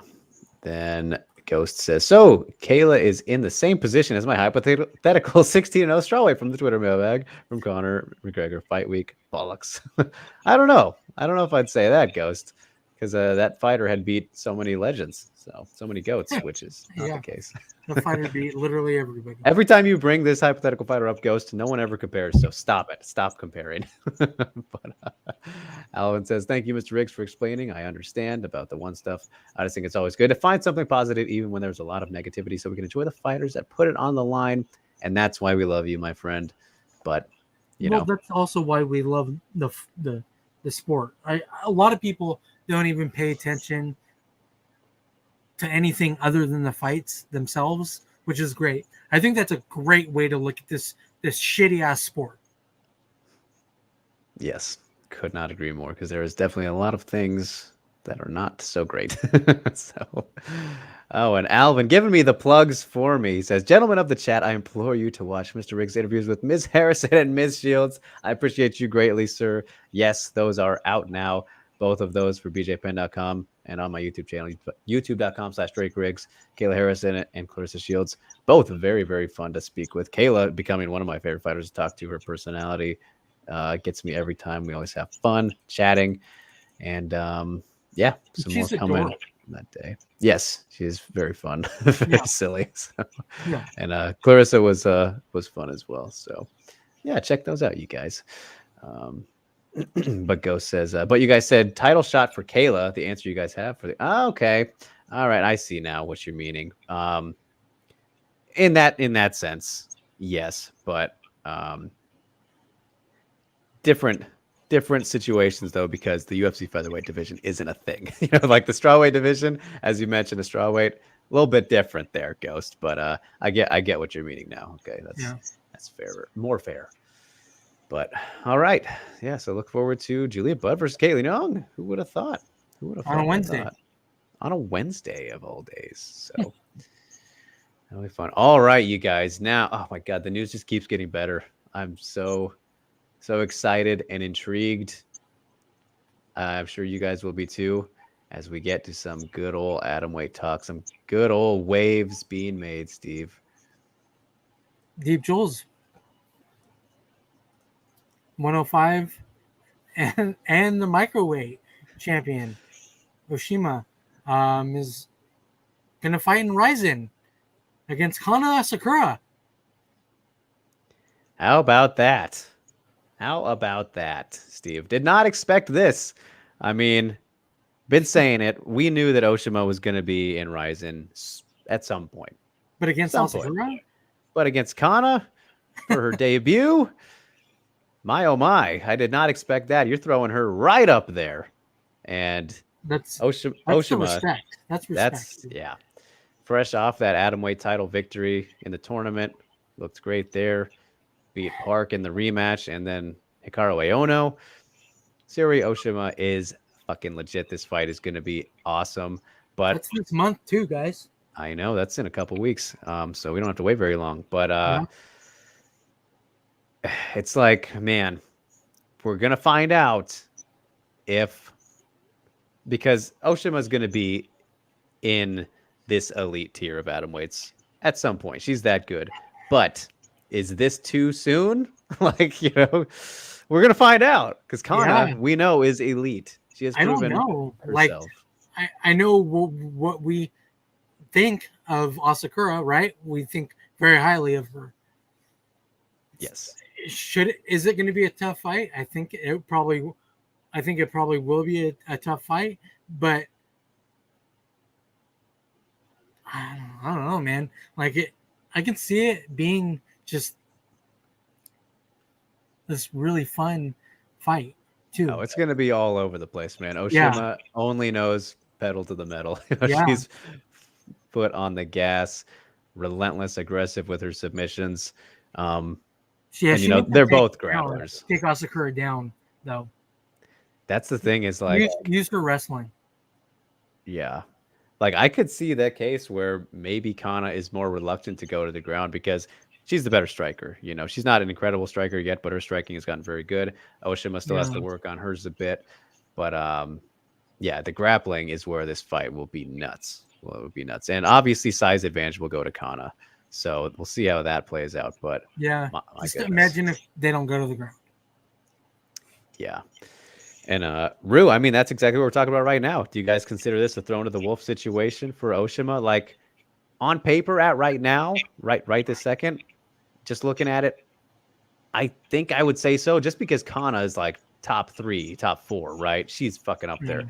Oshima, she's top 15, right? I think I have her around like maybe 12-ish. I'd have to look at my rankings, but she's definitely she's in the top 15 no matter how you cut it. But just to come right in like this, she has that potential where she's gonna be up there someday. I firmly believe that. But is it now? We're gonna find out. So this fight's crazy. Yeah, I'm so excited though. As is Jimmy, who says, "Holy shit, this is a matchup." James says, "Packed to the news this week." Absolutely, man, and we're not done yet. Go says, "If Oshima does her blast double, she could give up her back." Oshima has slippery style to transition from position to position, so when Kana takes the back, it should be interesting. Yeah, man. I am very intrigued by how this can play out. Yeah. There's many a way. Yeah, this is like when I saw that they made this fight, I was like, holy shit. Yeah. Okay. I didn't really think that going back to what Ruth said, I don't really think that it was like thrown to the wolf situation, but I did think like, damn, all right, well, that's gonna be a good fight though. Like, I was more hyped about the fight than I was necessarily Oshima getting thrown to this legit legend in Kana Asakura. Yeah. And I mean, here's something to think about too, you guys, and for Rue specifically, who's asking the question, which I love it. Oshima trains at AACC, which happens to be Ayaka Hamasaki's camp. So what better training partner to possibly have, and especially for Kana Asakura, who she's fought twice now. I mean, if you're going to be well prepared, or you want someone to help prepare you for this huge debut, this huge fight that you're going to have, that's the person you want, no matter who you're fighting, So I wonder if Ayaka will be in her corner. That would be some good mind games for Kana. So that would be crazy. I think that this is just more than it is throwing her to the wolf. I think this is more Ryzen showing respect to what she's done. Yeah, I mean, because clearly they need some new faces in there to, freshen things up, which like we've been saying, like Oshima's going to be there. Park's going to be there. Even Izawa, they've got the fight coming up and everything. They will get there at some point. But, in the meantime, they could have found some, just some easier fights for Kana. But, despite Oshima on the come up, she's one of the legit ones they could have gave her for the time being. And of course, maybe fast tracking, maybe throwing the wolves. We'll fucking find out. But yeah, it's very compelling. The fact that we're not so sure, that shows you kind of how good I have that legit theory is. I have legit no clue how I'm gonna pick this. I mean, I'm excited. So I'm obviously leaning one way. We all are. Let's be honest. We're leaning one way, which is Kana Asakura's way. Yeah. But Oshima is very fucking good, guys. Yes. And Ryzen's just not going to bring this champion from another double champ, Steve. Yeah, okay, a double champ from this other organization to fight a very good fighter in Kana Asakura if they don't really believe that if Oshima was to beat Asakura, that she couldn't be the face for them. Yeah. They believe in Oshima. Clearly, Ryzen believes in her. Yep, couldn't have said it better. I typically think that Ryzen makes great decisions on the fights that they put on and the reasons why they do them. So I'm perfectly fine with this fight. I don't think it's a throwing to the wolf situation at all. I really don't. We lean one way, of course we do. Yeah. But I trust in Ryzen, man. Like that, like Ryzen has my complete trust. Whereas other promotions don't. Ryzen has never let me down. Yeah, that's true, man. Sure they've done some, fun shit, fun things, but when they put on fights, they put on great fights. Yep. I mean, yeah, I will be shocked if this fight is not good. Like, even if Oshima loses, she's going to put up a hell of a performance and win a lot of fans. Like, it's one of those cases, so it's awesome. And I was trying to think of, some situations where somebody came in and really proved themselves. Like, the one that came to mind was like Emmett versus Lamas, which I don't know. That's the first one that came to mind, even though Emmett missed weight and all that, but we know he's good. So a guy who really burst on the scene, surprisingly, like that could be Oshima for a lot of people. But obviously I'm glad to see you guys have been keeping up and do know about her. And Alvin is very excited for this fight, wishing both of the competitors a great performance, hoping to see some great transitions on the ground. That's practically a guarantee, man, because Sayori is not afraid to go to the ground with anybody. And we'll see if Asakura wants to play down there. So I wouldn't be. I think she will, but I hope so. The exciting part. Yeah, I hope so. But we'll see, I guess. Yeah, and Rain says he did not see this coming. I know Oshima was good, but Asakura isn't. Yeah, I mean, again, we knew it was going to happen, just didn't know when, so it was a matter of time. Not this quick. Yeah. Ghost says, "Oh, that makes sense. That's why she's so slippery from bad positions, because I mentioned that she trains with Ayaka." Ghost says, "Why do you care about getting your pick right? It makes no difference to how the fight plays out." Not that we care. It's just kind of just discussing the fight, right? I mean, I don't know if we really care, Steve. Not like we're betting. I mean, I know you've bet before, but I've never bet before in my life. So I do bet, but I don't necessarily bet the way that I pick. Right. Yeah. And I mean, I love both of these fighters too. It is what it is. So not anything like that exactly. Ghost. Ru says, if Oshima beats Asakura, would Ero Takabayashi fighting Oshima a throwing to the wolf situation? Yes. Yeah. It would be. More. That is much more. Yeah. Eru is not ready. She is not ready. She's definitely on the right trajectory, as we've been saying, but she's only fucking 18, right? 18. So, give her some time. Okay. Give her some time. She'll be there too, but she needs years, to make sure that we're good. Maybe she doesn't. Maybe she'll be like an Angela Lee, but right now let's pump the brakes. So, and I mean, hey, Ryzen already had her fight once, so there you go. She'll be back for sure one day. Little Scott says, Ryzen have to do events in USA at least 2 or 3 times a year. I would love to go. That would be absolutely incredible, man.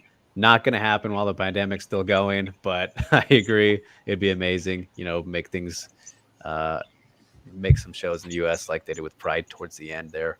But we'll see. Not going to happen too soon, unfortunately. One was talking about bringing fights to the United States. They're apparently planning on it, but yeah, but I mean, the pandemic is a thing. So. Yeah. Yep. So, all right. Plenty good time spent on that one. Very exciting fight. My goodness. So we move on to some more atomweight news. Less exciting, but still interesting because, got to give some love to those fighters who are straight up OGs. So also taking place at atomweight, 108 pounds. Mina Karobe is still going at it, Steve. She's defending her Shuto title against Satomi Takano November 6th, same day as UFC 268. Shuto 2021, Volume 7. Mina Karobe is still a champion at 40 years old, Steve. I mean, what is with these gals who they can just keep on going and going? Karobe obviously been an OG and pioneer for the atomweight division.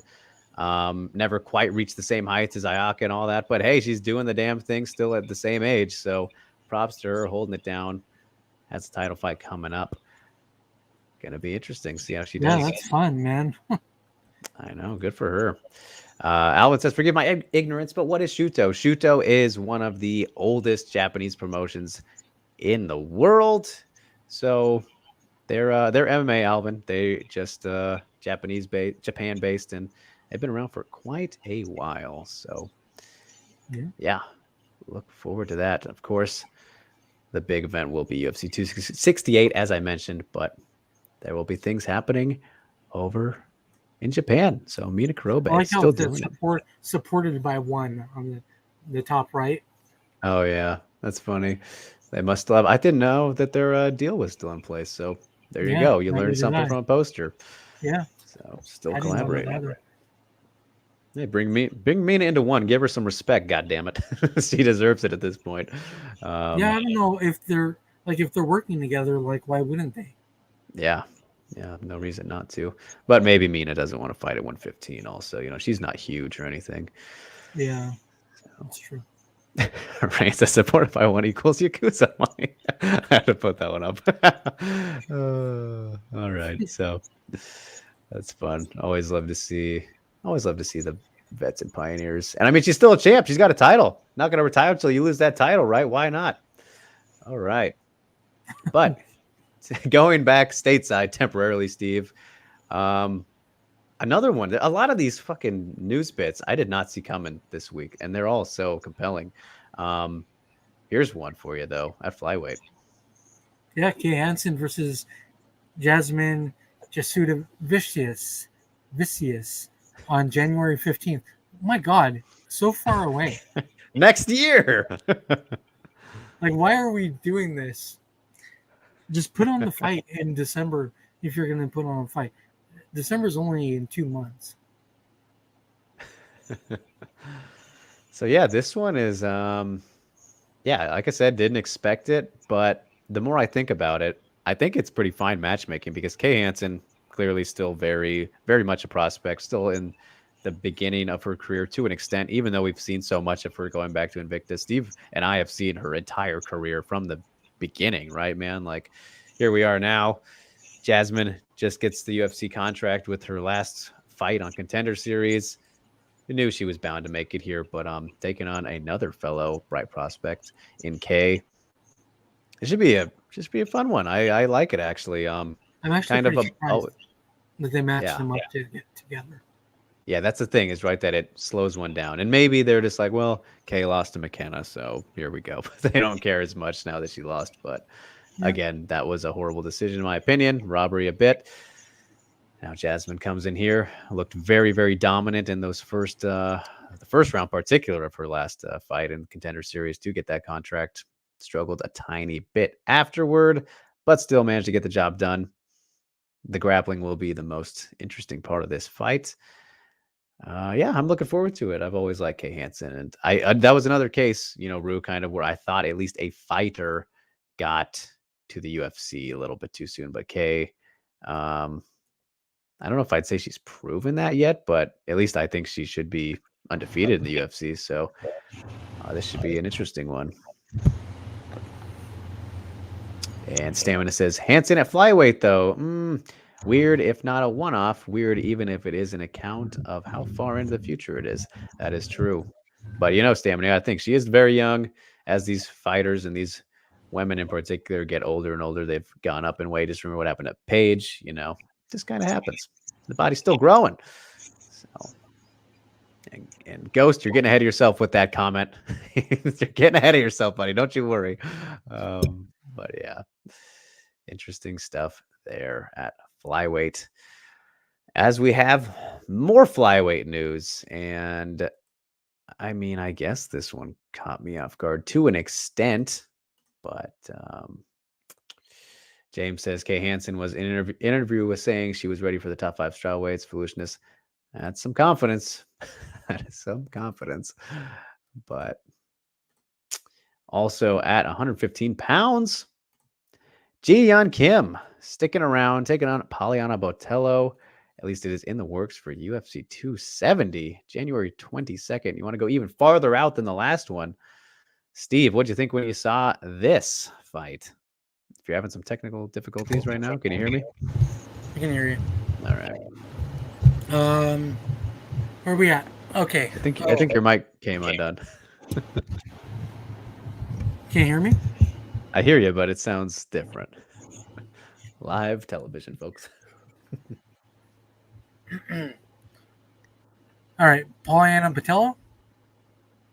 Yeah. Okay. Did you already talk about it?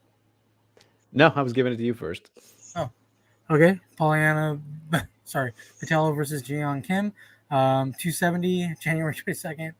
Wow, UFC 270 on January 22nd. It's an interesting fight, I think. Wasn't really expecting a lot of unexpected matches. Yes. Yeah, very much so. I mean, Steve, this fight, I think it's got to be a loser leaves town matchup, which kind of sucks because, I got nothing against both of them. Patello had some good potential there for a while. Jian Kim, I mean, coming into the UFC, but then kind of quickly evaporated to a bit. But they're both 1-3 in their last 4 fights, riding 2-fight losing streaks. They have the exact same record in their last 4 fights. It has been not good. So somebody's gonna go on a 3-fight losing streak here. And I mean, then they'll be 1-4 in 5. I mean, that's bad. That's very bad. I think the winner somebody needs to win this fight to keep their job, which is a bummer. But well, somebody's gonna win. Unless they draw, unless there's a headbutt, who knows? Funny business. What the fuckery was that? Marcus Bell, good to see you. Chiming in says Kim got beat by Molly McCann and Patello got beat by Carolina. Sounds like a fair fight to me. Yeah. That's I mean, fair. the Patello one was closer though than Kim's loss. I think the Patello one, she had a case there. Maybe not a great one, but it's a closer fight. Rain says, speaking of Paige, she said on IG to take on the most difficult pass instead of the easy one. So asked respectively why she turned out. She blocked me. Excellent little story to interject there, Rain. I did not expect that at all. funny stuff. But yeah, Botello versus Kim. These kind of matchups suck because they are likely loser leaves town matches, like I said. But it's fine. I think matchup wise, it's fine for matchmaking purposes. I favor Botello just because, man, she's shown us just a little bit more. Kim has been rather disappointing, unfortunately. Yeah. Despite going to Syndicate, did not help her much at all in their last fight. Which is kind of weird, man, because Syndicate typically does a great job. Yeah. And yeah, Ghost pointing it out very nicely. Kim has such a strange style, so slow but good positioning and accuracy. Yeah. That is true. It's weird. Like, she's a weird one for me. Yeah, definitely. So Like We'll see.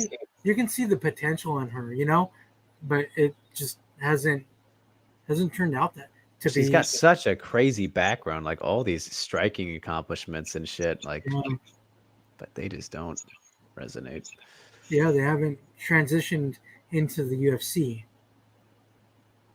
You know, it's kind of like the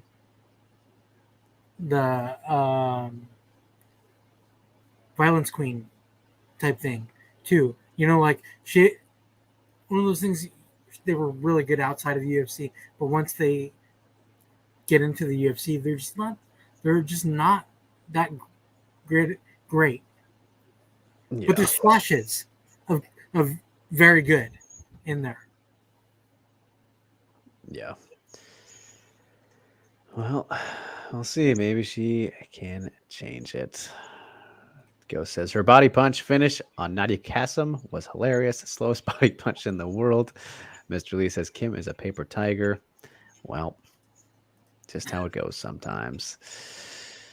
All right. Fire Fist. Still one of my favorite nicknames, though. I'll give her that much. She's got that going on for forever. The boys aren't too high on her. No, they are not. But hold on. I got to fix this real quick as it's combined.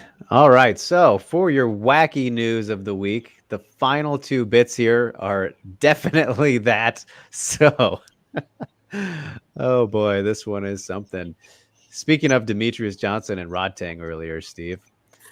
Well, here we are.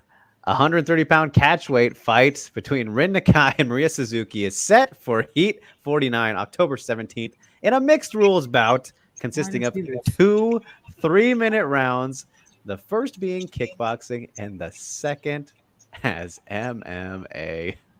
Rin Nakai coming back only how she can possibly come back.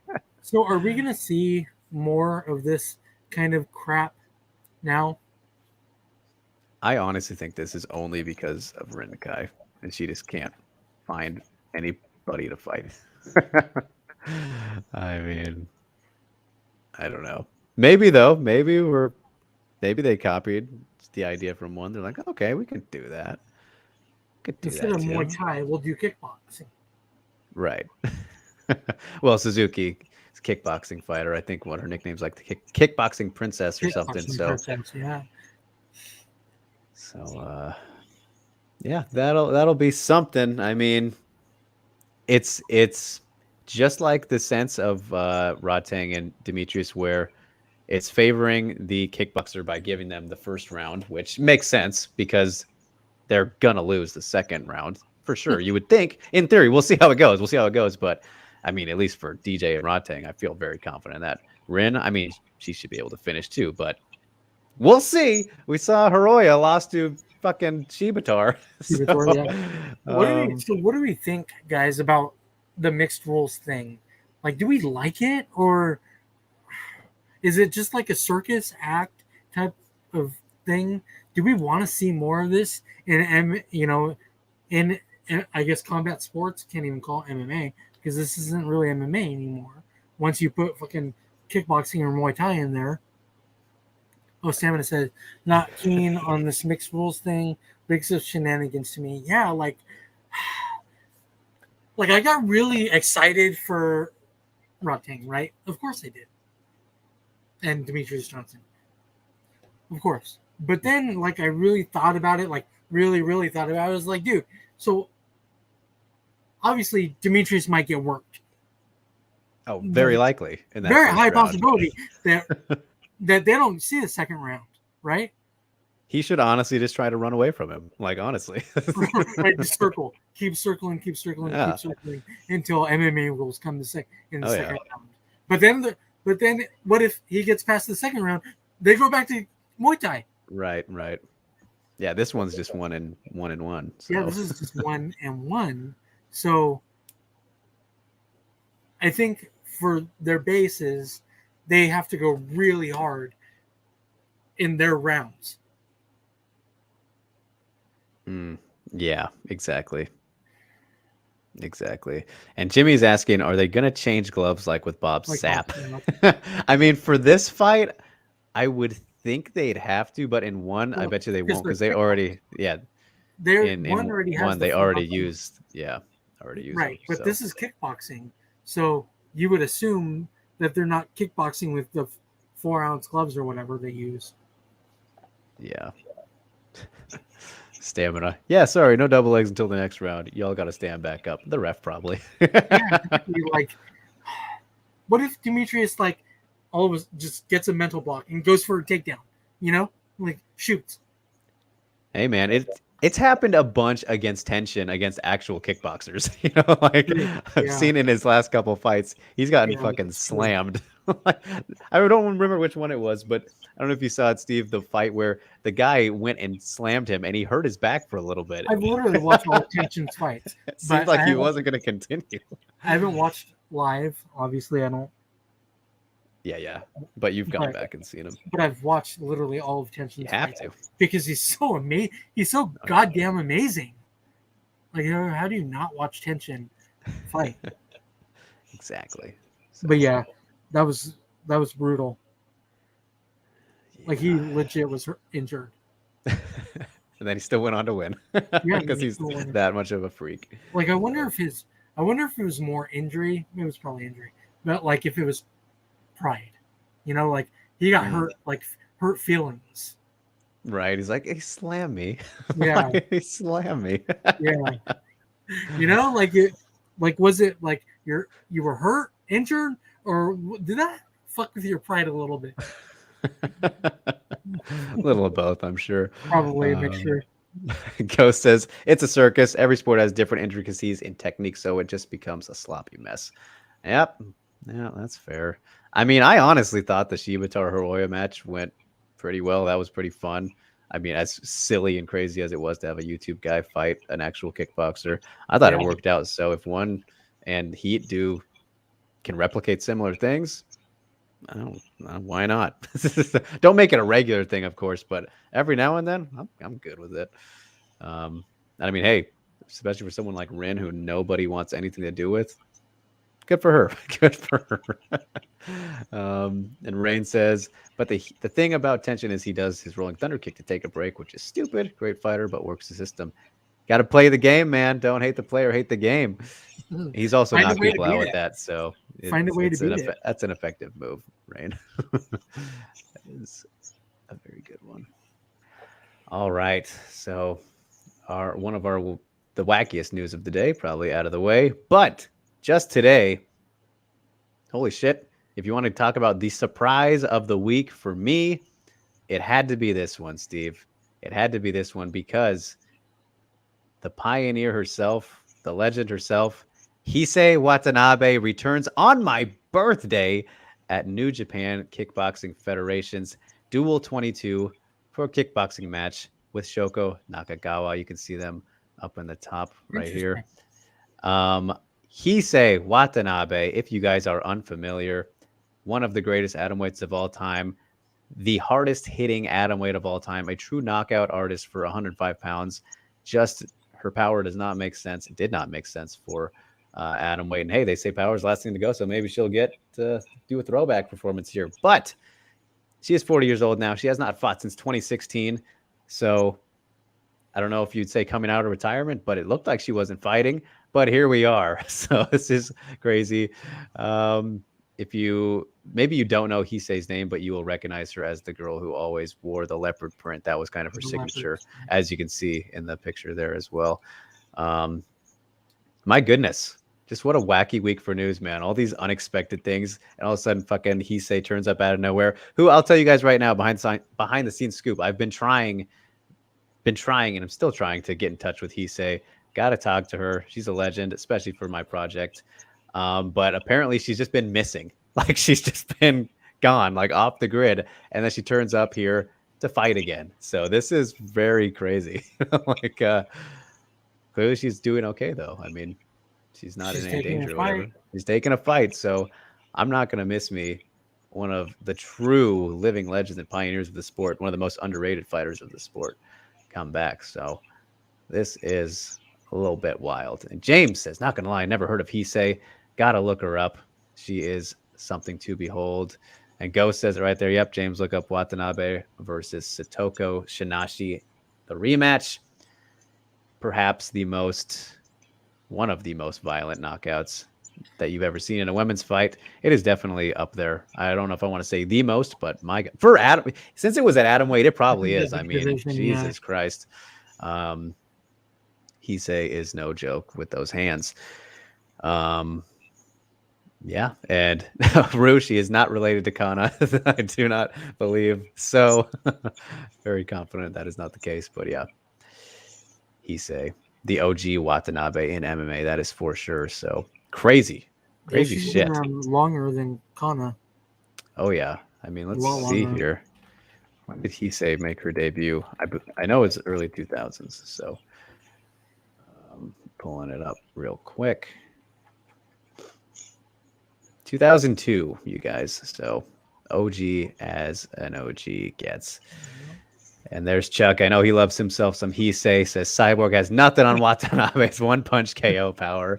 I mean, Hisei might honestly have more one-punch knockouts than Cyborg if you're going to be specific like that. Which is pretty crazy. She's a freak. She is a freak, at least in her prime. So we'll see how she does here. But my goodness, what a birthday present! A long time. Her last fight was I think it was in Road. At least it was in Korea in 2016. So she's doing a Misha Tate here. Just doing. Yeah, but at least we heard from Misha Tate. Yes. Yeah. We genuinely had no idea what Hisei was doing with her life in general. So good to see that she's out and about at all. So, and Go says, I also saw Hisei KO a 23-year-old with 5 fights on World Series. There you go. When they did their Japan series or whatever it was in Asia. So my, oh my, you guys, what a fucking roundup of news. That was the last bit as that broke today. Gonna be something. But we have fights this week, Steve. UFC Vegas 39, the lone show in town, and we got some goddamn good ones. Starting off at strawweight with Loopy. Sam Hughes. Godinez versus Sam Hughes. It's a good fight. It's a good fight indeed. 2 of those gals who have been on the regional scene for a good while, and now they're in the UFC. You love to see it. I mean, this isn't their debut or anything, but, we've known about them for a good while.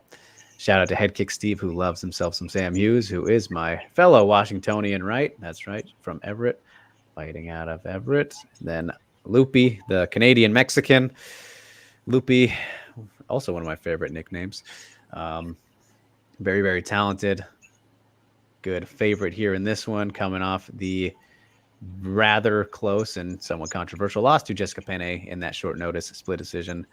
When was that? 5 months? That was that long ago? Jeez, I feel like that was more recent than that. Oh my God, those power bombs. Yep, the power bombs. Those were a sight to behold. She takes on Sam Page, who trying to get that first UFC win still. Steve has not had any favors done for her against Tisha and Loma.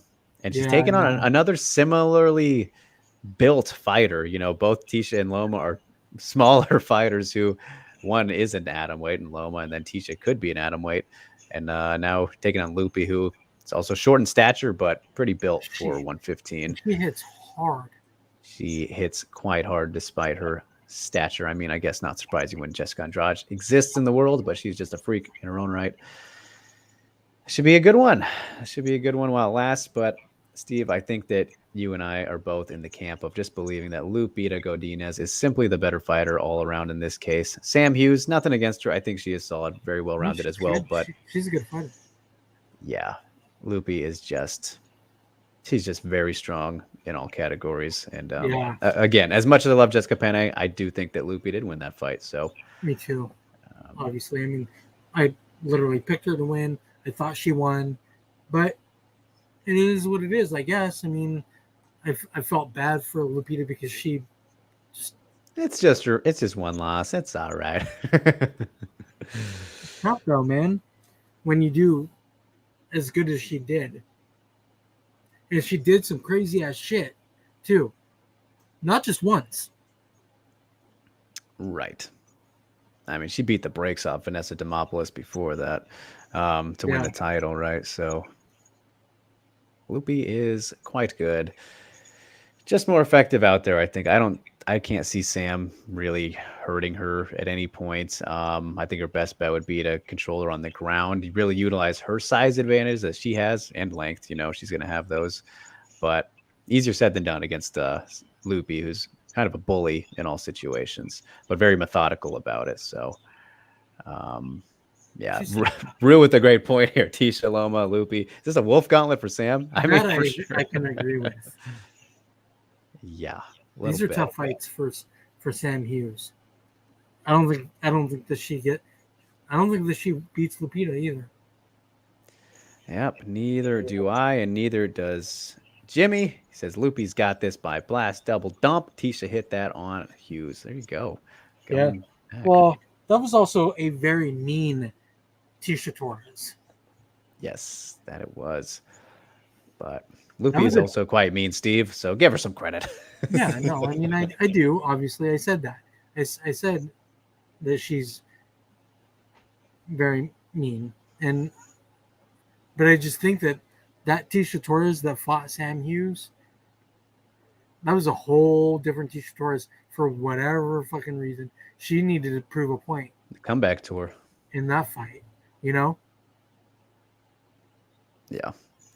Indeed. But like you said, I too am going with Loopy. Just better everywhere. I don't know how she'll get it done. I think that, Sam is very tough, and she did get finished by Tisha in that fight, but it was technically the eye. She couldn't, it wasn't like a poke or anything. She just couldn't see or whatever. So got punched in the eyeball, and it was a clean win. That kind of thing. Tisha Torres put it on her. So, I mean, there was bound to be something wrong with her. Right. So coming out of that fight. I'm going to go Loopy by unanimous. I think Sam will be able to survive, but she's going to take some damage. That's for sure. She's going to take a lot of damage, straight. All right, you feel the same? Or will she get the finish? Oh, yeah. Lupita's going to put it on her. She's going to finish her in round 2. Ooh. I like Sam Hughes. I'm not convinced that she's UFC caliber. Yeah, I mean, at least not quite yet. And I mean, she's been thrown to very tough fighters too. That is the thing, right? Like, I think there are some people she could beat. And this is just another one, though. This is another one. Lupita is fucking tough, man. Very hard to beat. Yeah, no doubt about that. I mean, honestly, she shouldn't have lost to Panay. Yeah, so would still be undefeated. Yeah. But here we are. So, Loopy. There we are. Ghost says it's easy to be aggressive against bad competition. Tisha Torres hasn't improved. She still does the same shit since the Andrade fight. She looked good because the competition has been low quality. Ooh, look at Ghost. Laying it down. Interesting. Well, we're not here to talk about Tisha today, so we'll move on to one I'm very curious to hear Steve's thoughts on. And one of the past Fan of Punch breakdown. What would you call them? Highlighted fighters, I guess. Yeah, I mean that works. But I was trying to think of a better word. But at flyweight, Steve, one of your favorites. Sabrina Mazzo versus Maria Agapova. Just like watching Sabrina Mazzo fight. Just really enjoy her. Back at flyweight too, after the stumble against Alexis Davis at bantamweight, which was always a weird fight to agree to. So weird. She was never gonna do well in that fight. Just the experience difference was just a lot. Size difference. The weight difference is what really just. I don't know if that was as much the case though as the experience, because Alexis Davis was also coming off of a flyweight run, and then Sabina she's a very big frame for flyweight as well. You see 5'7", she's 70-inch reach. She's very lanky. Yeah, we know that. Yeah. So, but I mean, she's slender. She's not built for a bigger division. Right. I mean, yeah, she's not like super muscly or anything, but No, not at all. yeah. So, and Jimmy said, I'm very interested in this fight. Why was she fighting at bantamweight? Just felt like it, I guess. I don't know. I never heard an explanation for why she did that. Yeah, no idea. No idea. Yeah, I don't know why, but I mean, I like this fight though. I think it's going to be really entertaining. Really entertaining fight. The thing about this fight for me, Steve, between two excellent prospects, Maria Agapova, they're both 24. They are almost the same exact age. You see this here, very close, which is funny. They're both 9-2. Both 9-2. A lot of similarities. Both coming off have losses, a loss, and then 3 wins, and then a loss. So that's very crazy. interesting. So crazy. 31-37. They even have Mazzo as a bantamweight in their rankings. Right. Because she's coming off of the fight. Just one, no? Yeah, I know. Their Tapology rankings are very silly. We know this. That's kind of weird. But yeah, Maria Agapova's first since the Shanna Dobson loss a year ago.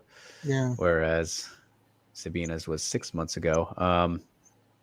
This fight, Steve, unless Agapova has drastically changed some things, primarily with her cardio, and she has been training at MMA Masters now or whatever. She's been training with Colby Covington, I think, wherever he trains, not at ATT anymore.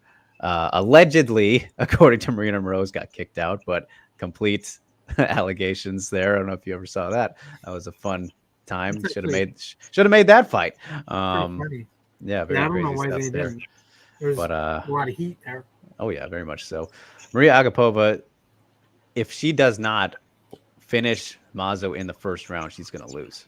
Like, we know how aggressive she is. She's an absolute killer in that first round. Just puts it on people. She has power. She can find submission after she hurts you. I mean, that's generally what she's done in her career. But if she doesn't, she is in big trouble. And I mean, even in that first round, she's going to open herself to counters from Mazzo. But we know who's more aggressive here, Steve. It is no secret whatsoever. So James says, Sabina Mazzo, gotta love her kicks and her lead arm post. Shout out to Ghost after I binged all the breakdowns a few weeks ago. And Litchfield corrected me, MMA Masters. All right, I did get it right. So yeah, with that in mind, that's assuming that Maria will fight that same way, which I think until maybe she loses again, no reason not to continue that strategy. But if she can't get that finish, she's going to be in trouble. So, and we've seen Sabina actually gets better as the fights go on. A little bit of a slow starter, so it's a bit of that complete opposites here in this one. So, and competition-wise, I think it's definitely fair to say that Sabina's fought better competition so far. So, that's just a fact. So I lean Sabina. I think that she can weather the storm here. She's obviously got great techniques, more technical than Maria, but power advantage will be in Maria's favor. But I just think she'll be able to survive those early onslaughts. Probably will take some damage, but she'll weather it. She'll keep on ticking, and she'll find a third round finish via strikes. Yes. That's what I'm calling. Hell yeah.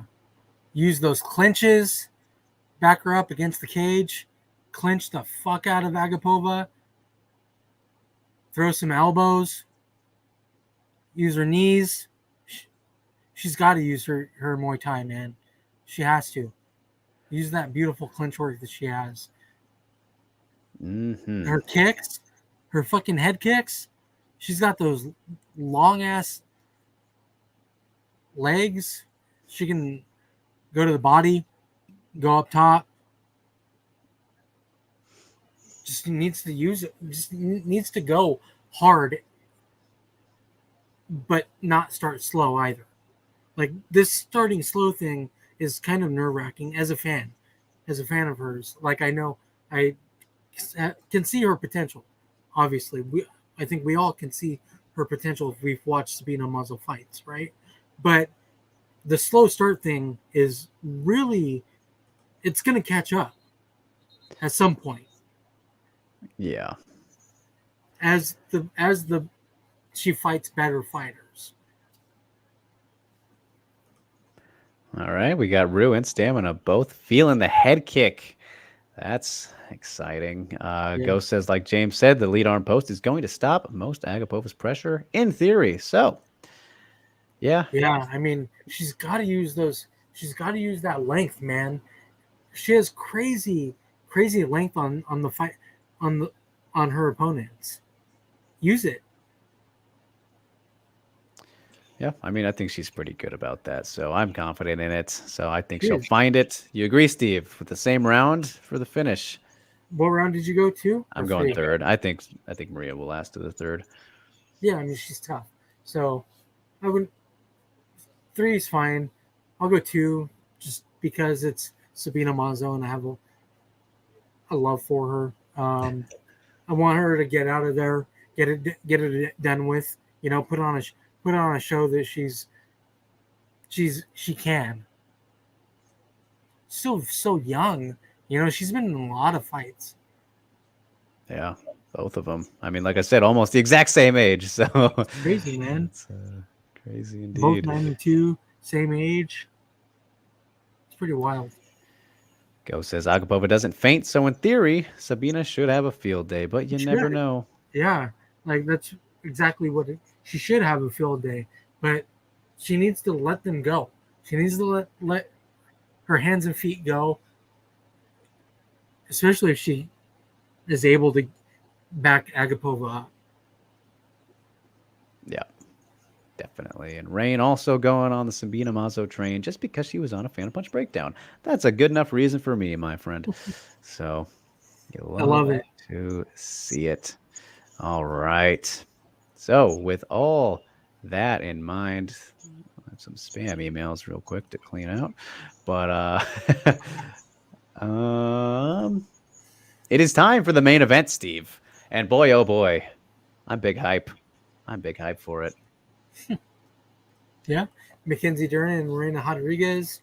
It's going to be a beautiful strawweight fight, right? Like these are 2 top 5 fighters in one of the best divisions in the UFC.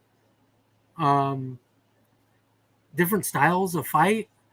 Rodriguez obviously is a monster on the feet, whereas Duran is a monster on the ground.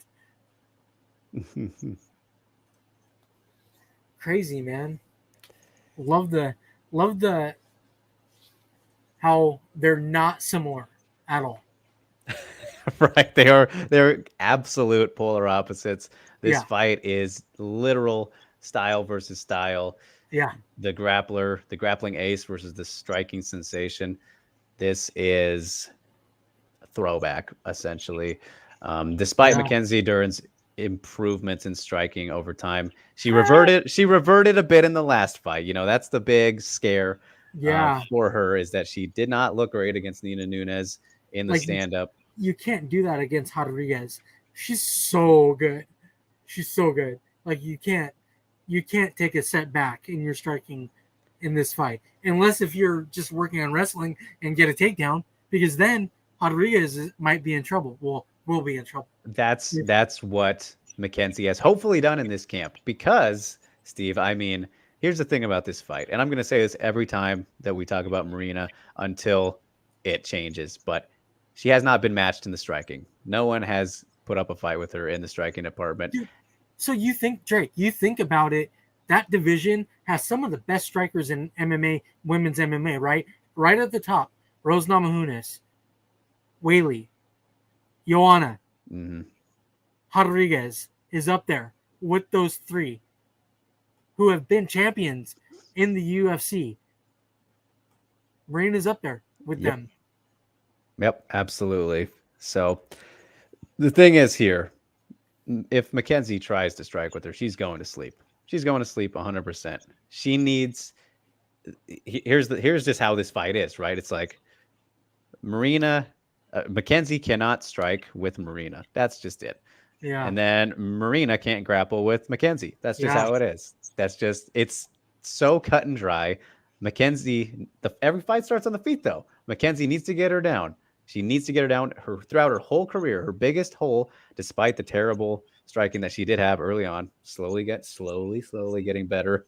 Still not enough. It's not going to catch up to Marina Rodriguez, especially now. Her biggest hole has been her takedown ability, which, if there was the biggest highlight from that Nunes fight, Steve, it was that she did a good takedown on her. She actually did a real takedown. She didn't just pull on her opponent to get him down, which is generally what she's done, or fallen into positions, right? So that's where this fight is most interesting, is if Mackenzie can get past devastating strikes, which every strike Marina throws is devastating. If she can get past it and get her down, which we've seen over time, Marina has continually worked on her grappling defense. She's going to be smart enough to not engage on the ground. I believe that she will not want to go there. She never does anyways, but with Mackenzie Duran, of course not.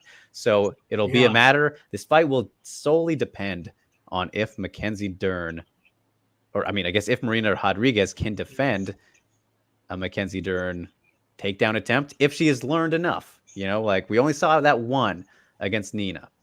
We'll see if she, again, reverts to not being so great at that, or if it's built off of.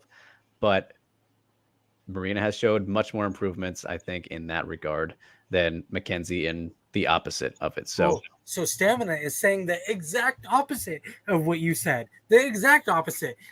Stamina says Mackenzie's striking is better than Marina's grappling, though. She's closer to being a rounded fighter. Whether it matters a damn or not is another thing. So he's saying the exact opposite as you, where he thinks that Mackenzie's striking is better than Marina's grappling. Right. Wait a minute. Oh, okay. I got that. Confused me a bit. So he thinks that look at who Marina has closer to being a well-rounded fighter than Rodriguez is. Right. Okay. Yeah. That there's definitely a fair argument for that, but I think then it comes down to the comparison of fighters who they've been fighting, right? Like Marina, you look at who she's shown her grappling weaknesses against, right? Carla, no shame in that, and a fight that she arguably won. You know, I do think she won that one just from a damage perspective. I know, but Cynthia Calvillo is a strong wrestler. That's where she's best at, no matter how poor she's done lately. I mean, she didn't even try wrestling Andrade for whatever reason. The other draw was against Randa, another great wrestler. Whereas Mackenzie, where her striking looks better against Verna, who before Verna really turned a corner. I mean, Verna looked good with her striking that fight as well, but not as good as against Kanako. And then Randa, that fight was just kind of flopped onto the ground. Hannah Cyphers, I mean, you look at the competition here, and she got outstruck by Amanda. That's how she lost that fight.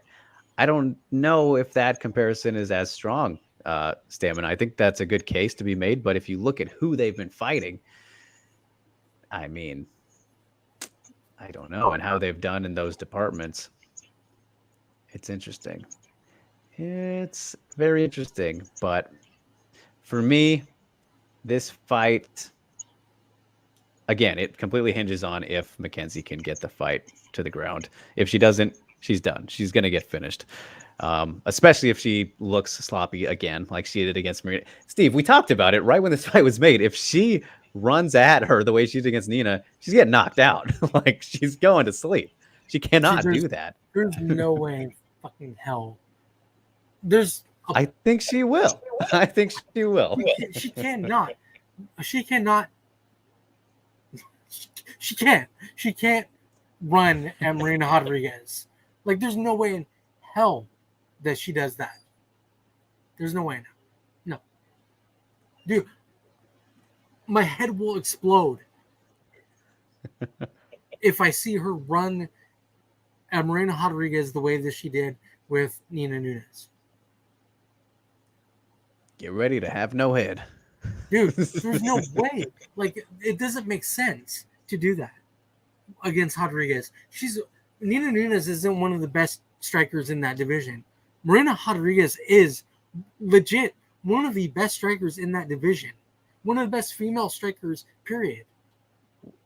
I mean, Steve, though, the thing is, Nina was the better striker in that matchup, and she shouldn't have done that against her. And she did eat some shots for it. You know, like she paid to get in you there. would think that she learned her lesson, Drake. Like she can't fucking do that, dude. I'm telling you, my head will explode if Mackenzie Duran runs at Marina Rodriguez.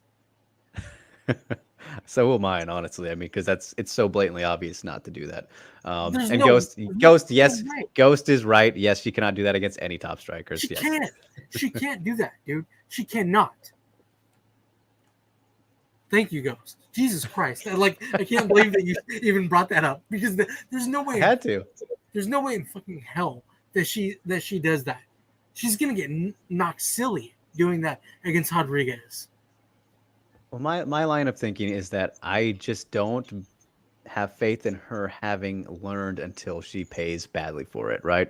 Like she didn't do that against. She actually didn't run into Hebus that way. She just kind of got picked apart. But then it's worked for her every time she's done that, aside from that fight. And what do you know? Like she's gotten kind of lucky in that regard. But dude, all right, this is a whole nother different fighter. Yes. If she has the balls, like the absolute fucking melons, cojones, to run at Marina Rodriguez like that, and she gets away with it for whatever fucking reason, like I'll give her mad props, dude. Jeez.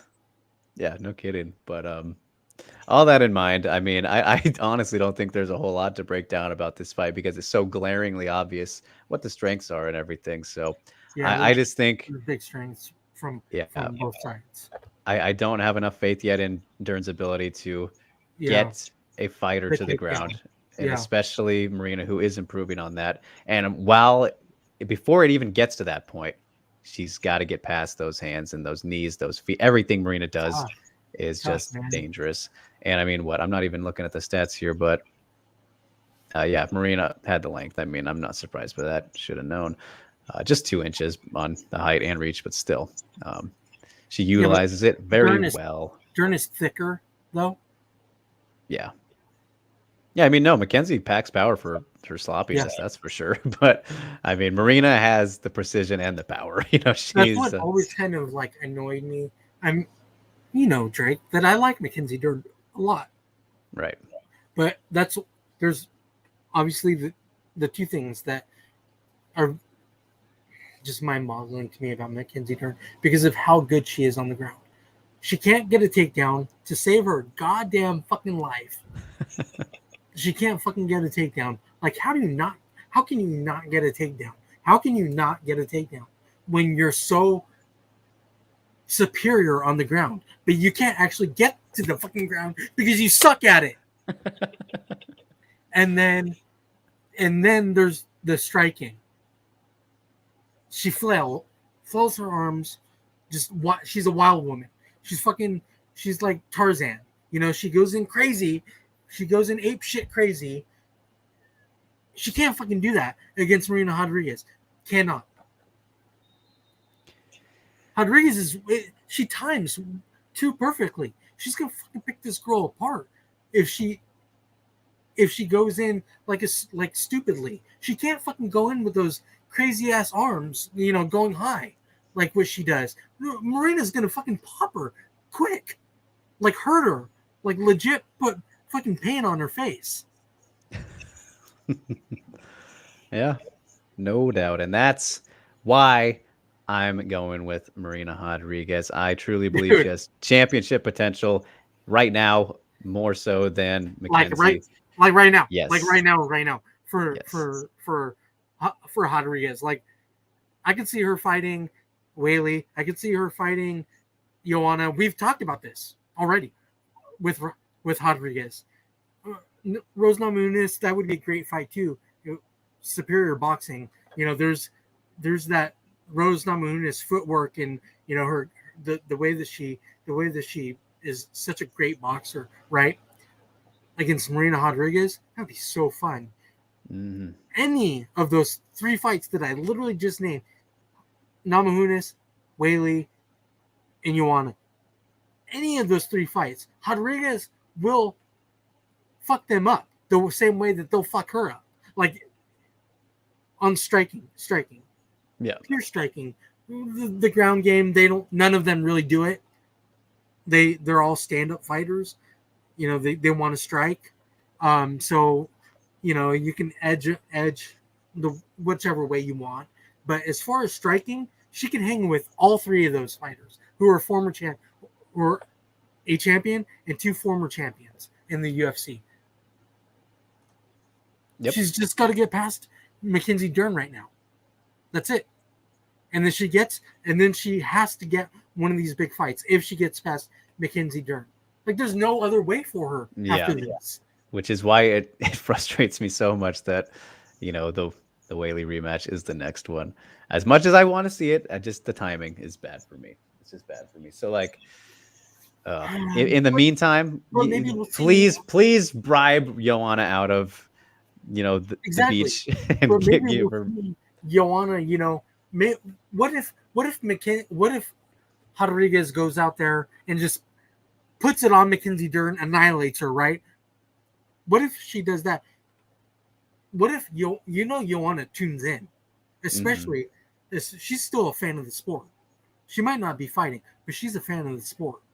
She's very in tune. I don't know, man. In tune with what's going on. Sure, she loves her beach life and all that. She's looking great on the beach and all that shit. But I think she's very in tune with what's going on. I do.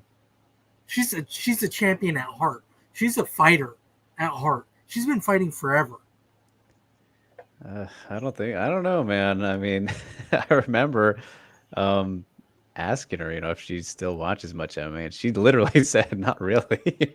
So and I guess like unless it's like the big fights, like the Connor fights and shit. But other than that, I don't think she's following too much. She actually used to tweet out a lot during fight nights and stuff like that, and she has stopped. Now that you say it, she hasn't been as active.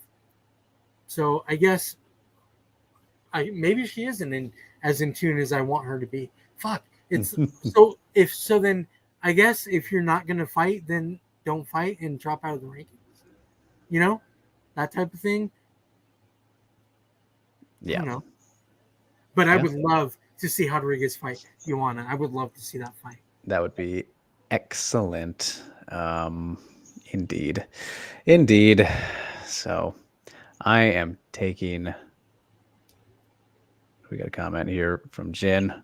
Yeah.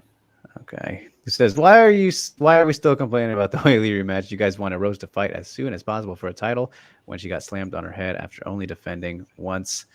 Hey, I don't know who this we is. I wasn't calling for that. I wasn't calling for Rose to fight for the title after that. She didn't deserve an immediate rematch. She got slammed on her goddamn head. And I mean, put out cold. Yeah, you probably should have waited after that anyway. Yeah. I don't know. He said shout out to Sammy. But Stamina with a great point though, because Whaley was neither the only option nor the preferred option. That's basically it, 100%. Yeah, I agree with that. I agree with Sammy. So, but in the end, Marina Rodriguez, round 2, knockout. You heard it here. That's my pick. Mackenzie's so tough though. But she hasn't fought this kind of striker, Steve. That's the thing. She has not. One of the best strikers, one of the best female strikers out there. Yeah. It's weird. It's a tough fight. It's a tough fight to call, because I see so much potential with Mackenzie Dern. Has been on that train for a very long time with her. But then you throw in just this girl, this woman who goes out there and wants to inflict the pain on her opponent with her phenomenal striking. Yeah. So then I think Mackenzie Dern, can she get the takedown? No, probably not, because she fucking can't do it. She hasn't done it yet. I mean, maybe she did it in her last fight, and she literally did it once. Yeah, Nina Nunes, off guard or something. I don't know.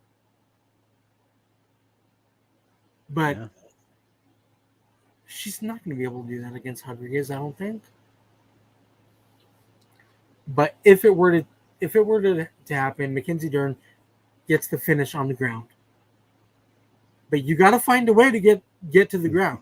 I think that Marina Rodriguez is a good enough striker to not go in close to Dern so that Dern can potentially get the takedown and take it to the ground.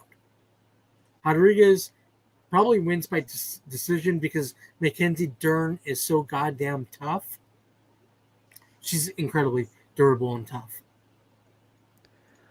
Also, good pick and good point. But also good to note too that this is Mackenzie's first 5-rounder, Steve. So we'll see if she can even keep up for those later rounds. Can she go? Does she have that? Does she have that cardio to go the 5 rounds? Rodriguez obviously does.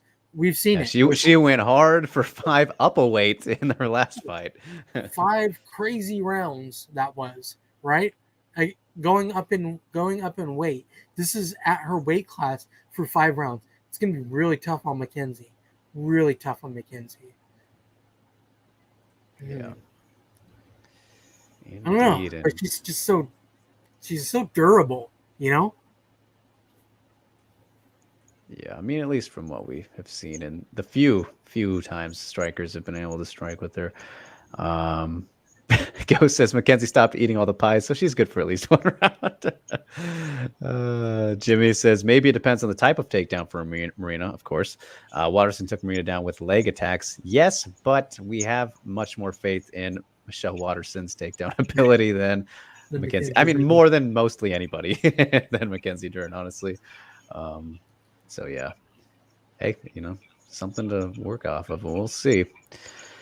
So we both got I was going to say Brazilian, but they're both Brazilian. So Marina Rodriguez, I got the finish. Steve has the decision. I cannot wait. I love that they're the main event. Well deserved. Need more of that shit. Going to be fun. That's UFC Vegas 39, you guys. Looking forward to it. Couple of the best strawweights out there, man. Oh yeah, indeed it is. So with that in mind, you guys, we've reached the end of the show, which is none other than the Phantom Punch breakdown. And it has been a pretty heavily featured atomweight episode, I would say. I mean, one of the atomweight goats coming back, Hisei Watanabe. We talked about Mina Krobe, another pioneer.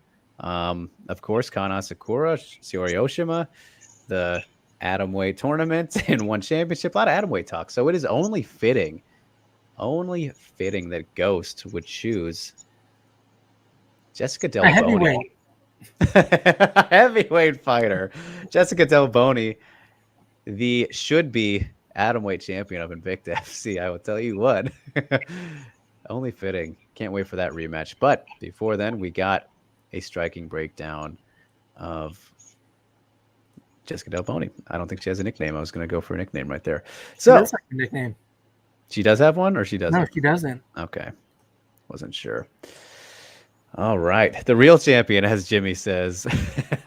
There you go. All right. Let me move the seat a little bit here as we get ready for the Jessica Del Boni striking breakdown. Del Boni's fighting stance. Whenever you watch Del Boni fight, it's always beneficial to watch where her lead foot is pointed. Del Boni's lead foot is always pointed towards her opponent's crotch. Starting off with the Van Zandt rematch here from the last tournament. Del Boni likes to set a distance where she is just out of punching range, but in kicking range.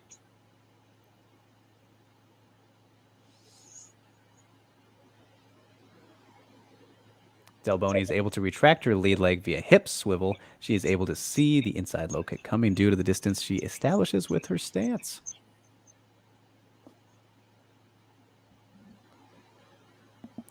After the exchange, Delboni points her lead foot to her opponent's crotch and sets her distance out of punching range, edge of kicking range.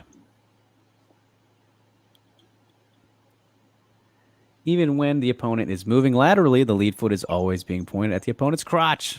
This is the crotch episode. she has a wide length.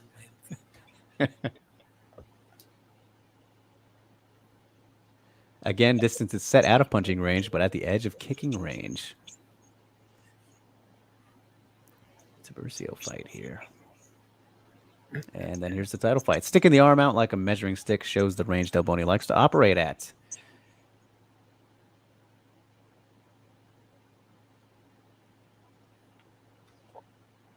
The stance in the distance she sets gives her comfort entering at mid-range, danger zone for both fighters due to her vision and balance. Some full speed here in the Zapatella fight, the controversial Zapatella fight. Invites hand fight. Opponent is focused on her rear hand fight, but doesn't realize that Delboni is loading her lead hand. Yeah, she got clipped a few times in that fight. Smack. An opponent reaches for a hand fight that never came. Delboni pushes off her rear foot to land an up jab. Yeah. Incredibly fucking It was practically the story of that fight. Yeah. Plus leg kicks. Delboni uses a straight arm post while in neutral stance as a measuring tool for the increased distance.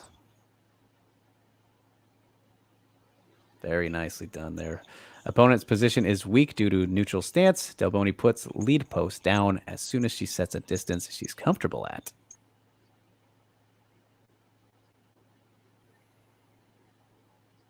Brings up straight post to consolidate her distance. This shows the distance Delboni loves to operate at.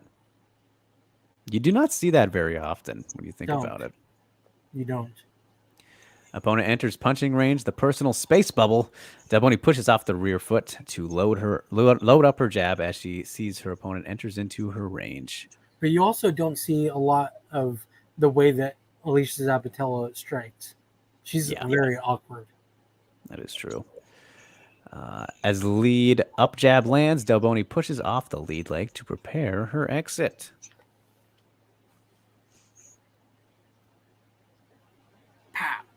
I know, the comic effects.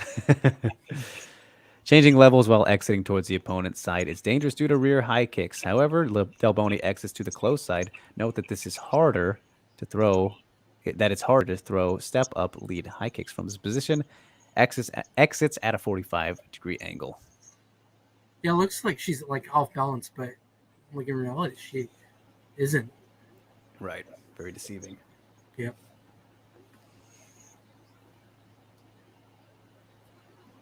She's so good. Oh, yeah. Cage cutting. Everybody loves some good cage cutting. Fuck yeah. Opponent can only exit to the left or the right and cannot retreat due to the fence. To cut the ring, Delboni takes a side step in parallel of her opponent. Smack. Pushes off her rear foot to line up the lead foot with the opponent's rear foot to land jab.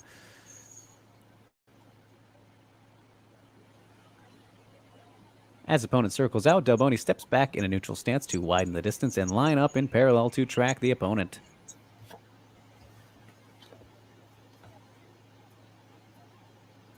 Lengthen stance to step into range.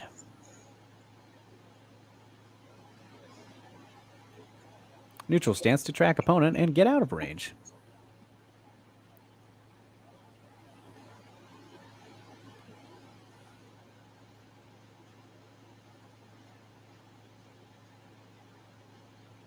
Here's an example of striking at an opponent that's backed up on the fence.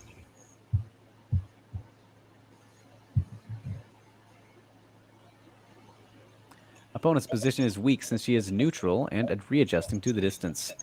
Prepares lead hand attack down the center line.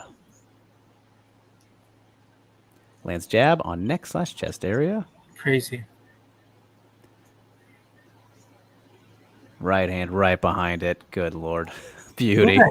Who the hell throws a jab at somebody's neck, lands, and then comes comes fucking straight power. Like Jessica Del Boni, damn it. she made Alicia Zapatella look really bad in this fight. Yeah, quick reaction time allows Del Boni to land a cross counter by slipping the rear straight towards the inside.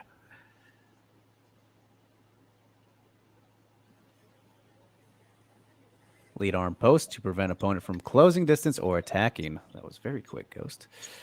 Del Boni prepares an exit by level changing to the open side. Del Boni is safe from the rear kick due to the post acting as a barrier. And as the slow-mo. Step up inside low kick. Oh, you know it was coming. You know it was coming. Step up inside low kick. Yes, Del Boni's moneymaker. She can use it on the lead or on the counter. Del Boni pointing her lead foot towards the opponent's crotch shortens her distance from her lead foot to travel for the low kick. Less telegraph. Here we are against Messer Valencia in that atomweight Phoenix tournament. Lead hand flashes as Del Boni swings her rear leg up, which makes the opponent high guard. Del Boni also swings the rear arm as a counterbalance, which sacrifices defense, but acts as a counterbalance that speeds up her lead leg. Lands the inside low kick as an opponent throws. Lead hand that doesn't land because low kick caused the opponent to square up. Reacts to the opponent's wild rear hook by posting lead arm and leaning straight back in a squared stance. This type of reaction time from close range requires speed and vision.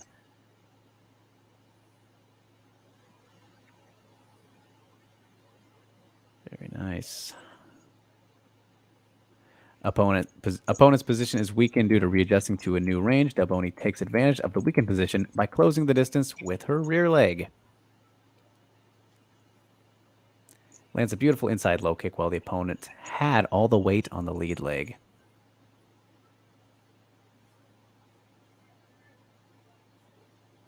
Uses lead hand as a measuring stick as she lands square. Oof. Yeah. Oofta.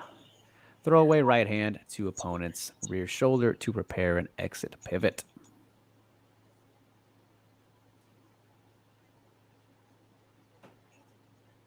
Her stance. Just like we saw in the beginning, lead foot is pointed to the crotch and distance set outside punching range, edge of kicking range.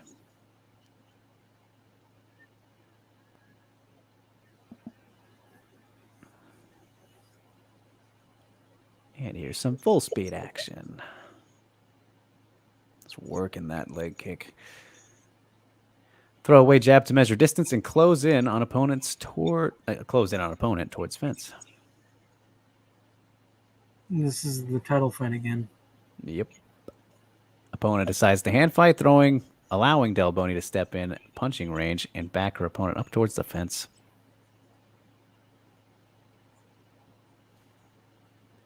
There is a time and place for looping overhand shots and shouldn't be used as a label for non-technical fighters.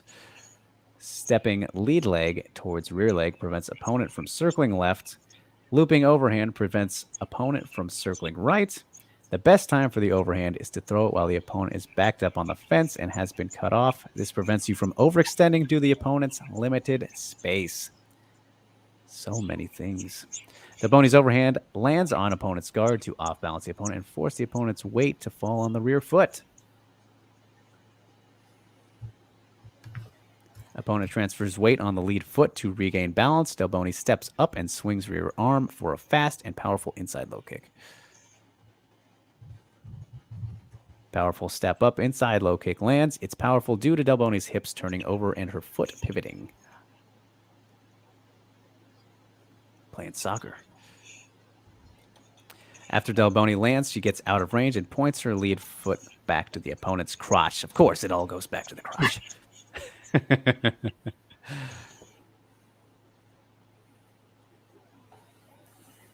Sets distance. Del Boni sees the overhand. Del Boni responds with a lead arm post to defend the sprinting rear hook. Lands powerful rear hand counter. Uses reaction of lead hand as a counter to balance to speed up hip rotation for rear hand punch. Hard inside low kick lands. He was on fucking point that night, dude. Jeez. Yeah. Full speed action.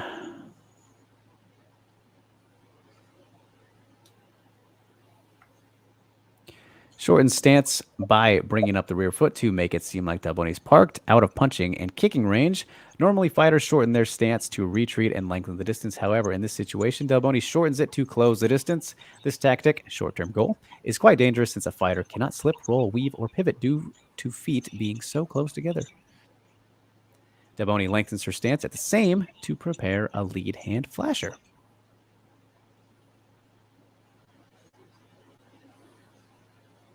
Flashes jab to force opponent to high guard and retreat by pushing off the front foot.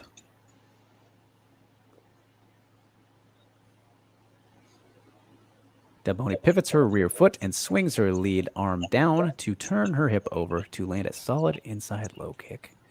Incredible. Del Bonnie sees the opponent attacking from a far distance. Del Bonnie retracts her lead leg as opponent tries to land switch step inside low kick. Well, Just out of range. Opponent's a midget too. So. Opponent is under 5 feet tall. Del Bonnie reestablishes her favorable distance.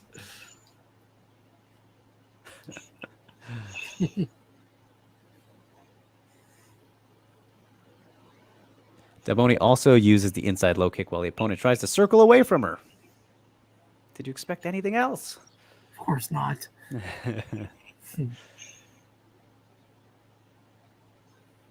Trailing leg and the post leg. And the yellow and the green. Look how little her legs are. I know, man. Inside low kick from close stance is a good... Hold on, let's go back there. Is a good tactic, short-term goal, to use when the opponent is circling towards the lead foot. Targeting the trailing leg is an intelligent strategy, long-term plan, against fighters who use lateral movement because they have to abandon their stance to use lateral movement. A fighter cannot attack when in neutral stance.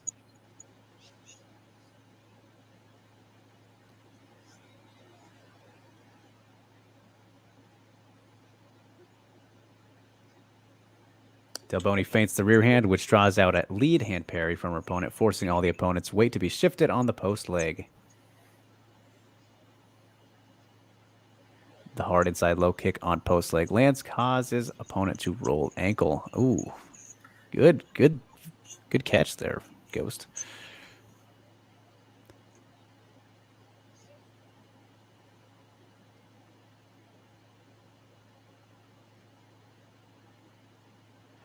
All right. The inside low kick is not a secret technique or something that requires a special talent. There are 3 separate ideas behind using the inside low kick. 1, fighter can kick the inside of a leg while opponent is moving. 2, the kick forces the opponent to pick up the leg, a check, and they stop moving. Or 3, the opponent retracts the lead leg and they are in a square stance, rare for MMA, common in Muay Thai. What makes Jessica Del Bonnie interesting is that she is a counter fighter that uses forward pressure to force opponents to attack on the back foot. If you could match her up with any atomweight in the world, who would it be, considering style and nothing else? I love that question. Steve, who would you pick? One of the champions from the other organizations. Oh, yeah. I feel like the easy answer is Ayaka, right? Because Del Bonnie is one of the best atomweights in the world, and as many of us do believe she should be the champion right now. I mean, Zapatella's talked about wanting to fight Hamasaki. Not a good idea. No. Del Bonnie could hang with Ayaka. Of course, as I've said many times, I don't think she'd beat her. I don't think anybody really beats Ayaka, not named Sohee Ham. But I'd fucking love to see that. This is like... I guess it would be Hamasaki. I guess. Yeah. I mean, Rena'd be fun, dude. Rena would be great, but I mean, I don't. See that never happening. No. Rena's not gonna take that fight. She's gonna be like, "Who the fuck is Jessica Delboni? Yeah. I'm not getting up for this shit. I'm gonna go hang out with my cats." her French bulldogs, you mean? Yeah, her dogs. Her dog. My goodness. The chat is going wild in this one, though. I gotta see what is all going on here. All right. So James, he did say he was so excited for this. Alvin, looking forward to this. Indeed. Jimmy, the real champ. I did see he's already. Stamina. Delboni. Whoa. Biggest robbery since Megumi versus Frausto. Goddamn, Jin. That is quite a claim, but I do agree it was quite a robbery. And both of those were. James says distance control theme this week. Nah, crotches were the theme. Crotches were clearly it. Man, I didn't know how technical Delboni is. Rue says, of course, she's up there, man. James is showing Delboni just lighting up Zapatella. Indeed. Yeah. Man, this proves Delboni won. Emphasized how Delboni took it to Zapatella in that fight. Yeah, it really did. Alvin says, this is so insightful. I never watched for distance control like this. Very interesting stuff. Indeed. Distance control means a lot, man. Oh, yeah. It's very important. Rue says, damn, punch to the neck. Yep. Shit hurt. You know that hurt. James, just like I said, there it is. The move Ghost is obsessed with. Jimmy asks, hey, Ghost, is it better to develop a good inside low kick?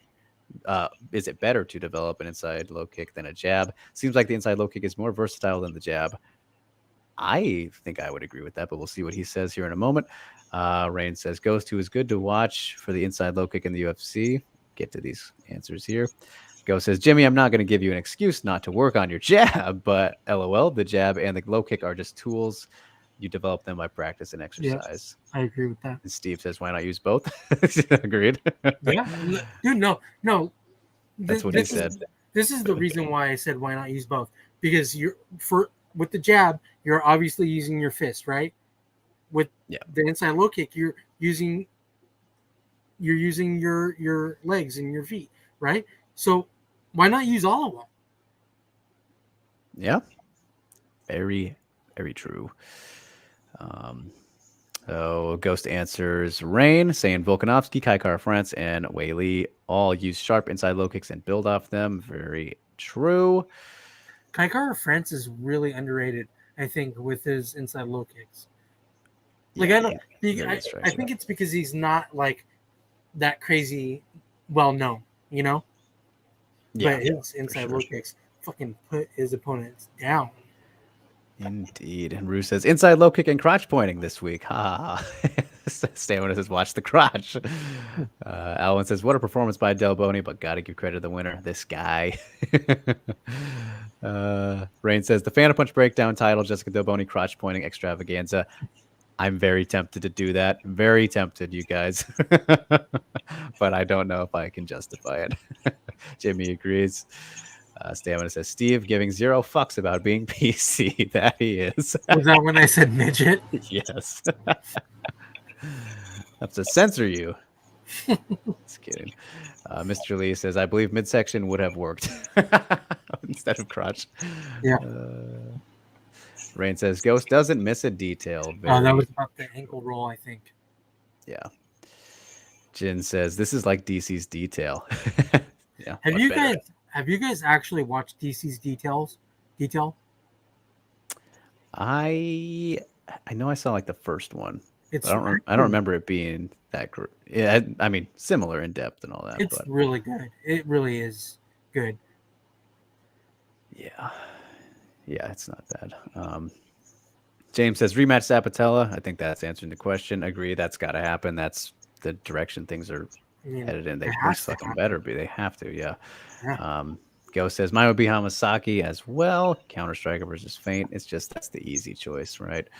Yeah. Jimmy says rematch first to get Delboni the belt. Indeed, he says Ghost says Rana would be awesome. Who would look to pressure in that fight? Yeah. No. I think especially right now with the pandemic, no chance. I think Rana would have been awesome. At some point, Rana would have been awesome as an opponent for Delboni. or we'll never see that fight ever. No. Jin says this is one of the best. So detailed behind every move. Rue says he's never seen it. Rue says he's never seen it. Rain says, unlike DC Detail, this shows up every week. That's also true. No ESPN. Govna says Stamina. Yeah, it's a good show. I mean, it's good for what it is. I mean, it's Daniel Cormier. How can you take him seriously? And we'll leave it at that. Fan of Punch Breakdown number 12. That was a very, very good one. I enjoyed that a lot. Thank you so much, Ghost Phantom. As always, you are the man. Now I'm very eager to see that rematch ASAP. I know they wanted to do it. What month is it? October? They wanted to do it like last month, according to Del Boni. But when's the next Invicta show? They're still working on their things. Yeesh. Either way. Yeah, I mean, you would think that there would be announcements coming soon. Fingers crossed, but like soon, because they want fight. They have a home now for their fights. They want to put on fight cards now. They have what it takes to put on fight cards every couple of months now. Yeah, 100%. But I'll ask you guys, what a show this was. I was trying to make it a little bit shorter, starting on time while Steve was late, and there was still enough to nearly hit 3 hours because of all that news. My goodness.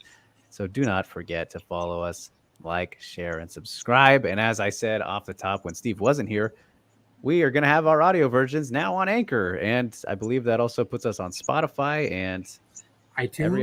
Every other, iTunes, all the other audio platforms. So if you want to listen on the go, if you missed the live show, we'll be there for you. I will try and upload it as quickly as possible to it's audio. So much better to come watch YouTube come watch live. Yeah, it's more fun, more incentive. But in case you miss it, like whomever's not chiming or whoever isn't up at this hour, because the world's a big place. That's where you can find us. So follow us, like, share, subscribe at Drake Riggs _, at STK_MA, at the Scrap News, at anchor.fm/WMA Today. Subscribe. If I'm not even sure how Anchor works fully yet, but if you subscribe to it, then subscribe over there too. However it works, or Spotify, wherever you get your podcasts, we got you covered. So there we go. Steve, anything coming up? No articles? No, I'm back to work now, so it's just not happening right now. Just working. Sounds good. But as for me, you guys, I did mention earlier that I got back from a crazy Florida trip this past weekend. Or week, I should say, was during the week for the PFL press conference. So I spoke to 6 fighters, as Alvin mentioned. They're Clarissa Shields and Kayla Harrison interviews are out now. And also I dropped my chat with one Abigail Montez, who is taking on Clarissa Shields. That is out now as well on my YouTube channel, as well as MyMMAnews.com. And then throughout the week, I still got common Chris Wade, who is in the featherweight finals, and Ante D'Elia at heavyweight, as well as Bruno Capoloza. They're fighting each other. So the heavyweight finalists and then Chris Wade, those are the last 3 coming out. And then some other stuff, of course, in the works to be released later on, as they haven't been done yet. But things always move, and you know how it goes. And I'll be at Bellator next week, so I'll be in Arizona for that one. It's a crazy end of the year for me, getting all over the fucking world. Big card. America, I should say. But yeah, it should be a good one. Light heavyweight title online. Nemkov and Glikas, Corey Anderson against Bader. Is he fighting Bader? Bader. I don't even. Yeah. Oh my. So that's a good one. Yeah. Gonna be good shit. So I will be there at Bellator. If you guys have any questions for any of those fighters, let me know too, because I'll interview as many of them as I possibly can. Benson's back, and then his wife is making her amateur debut, right? Yeah. So crazy shit. Bellator innovating. Look at that. Having some AMI fights. But yeah, so that's all coming out. Well, they've done amateur fights. Oh, have they? I didn't know that. So. Yeah, I've literally sat through them in San Jose. All right, there you go. The more you know. Alan says he's looking forward to it. Thank you, sir. And as you all should too. Shameless plugs, of course, on all my stuff. But with that in mind, Steve, we're at that point where I'm starving now. It is 9:21 on our time. So let's get out of here. Let's get out of here. Send it on home. Yep. So, as usual, thank you to everybody who shows up in the chat. We really do appreciate you guys every week. It's the same people every week. We love it that you come in. No matter what day or time we're on, I think you guys show up. Unless it's Sunday. But we don't do Sunday shows typically. No. It's not one. And if you don't show up to the chat, but you watch us or listen to us, listen to us on Anchor, or Spotify, iTunes, wherever you find your podcast. WMMA Today. Thank you to you as well. Just don't know who you are, so I can't shout you out. But to those who did show up this week, Alvin, Rain, Ghost Phantom, of course, Scott Litchhold, Chuck was here from WMMA Scene, Stamina, Road, James, Marcus Bell, Mr. Lee was here. We got good fights coming up this week. Mr. Lee, boxing, maybe the card of the year. Jimmy, Roe, I think I said Roe, maybe I didn't. James, am I missing? We should at this point just say thanks to everyone who comes back frequently, and then we'll say thanks to the new guys. So, thanks saying hi to everybody. Bye. I know. Everybody. Showing my they know who they are. And I'm gonna keep going. Okay. I'm just kidding. That's it. Okay. Until next week. See you guys next week, next Monday. Same time, same bat channel. Have a now on Anchor and Spotify and everywhere else. Yeah. Have a great week. Enjoy the fights, y'all.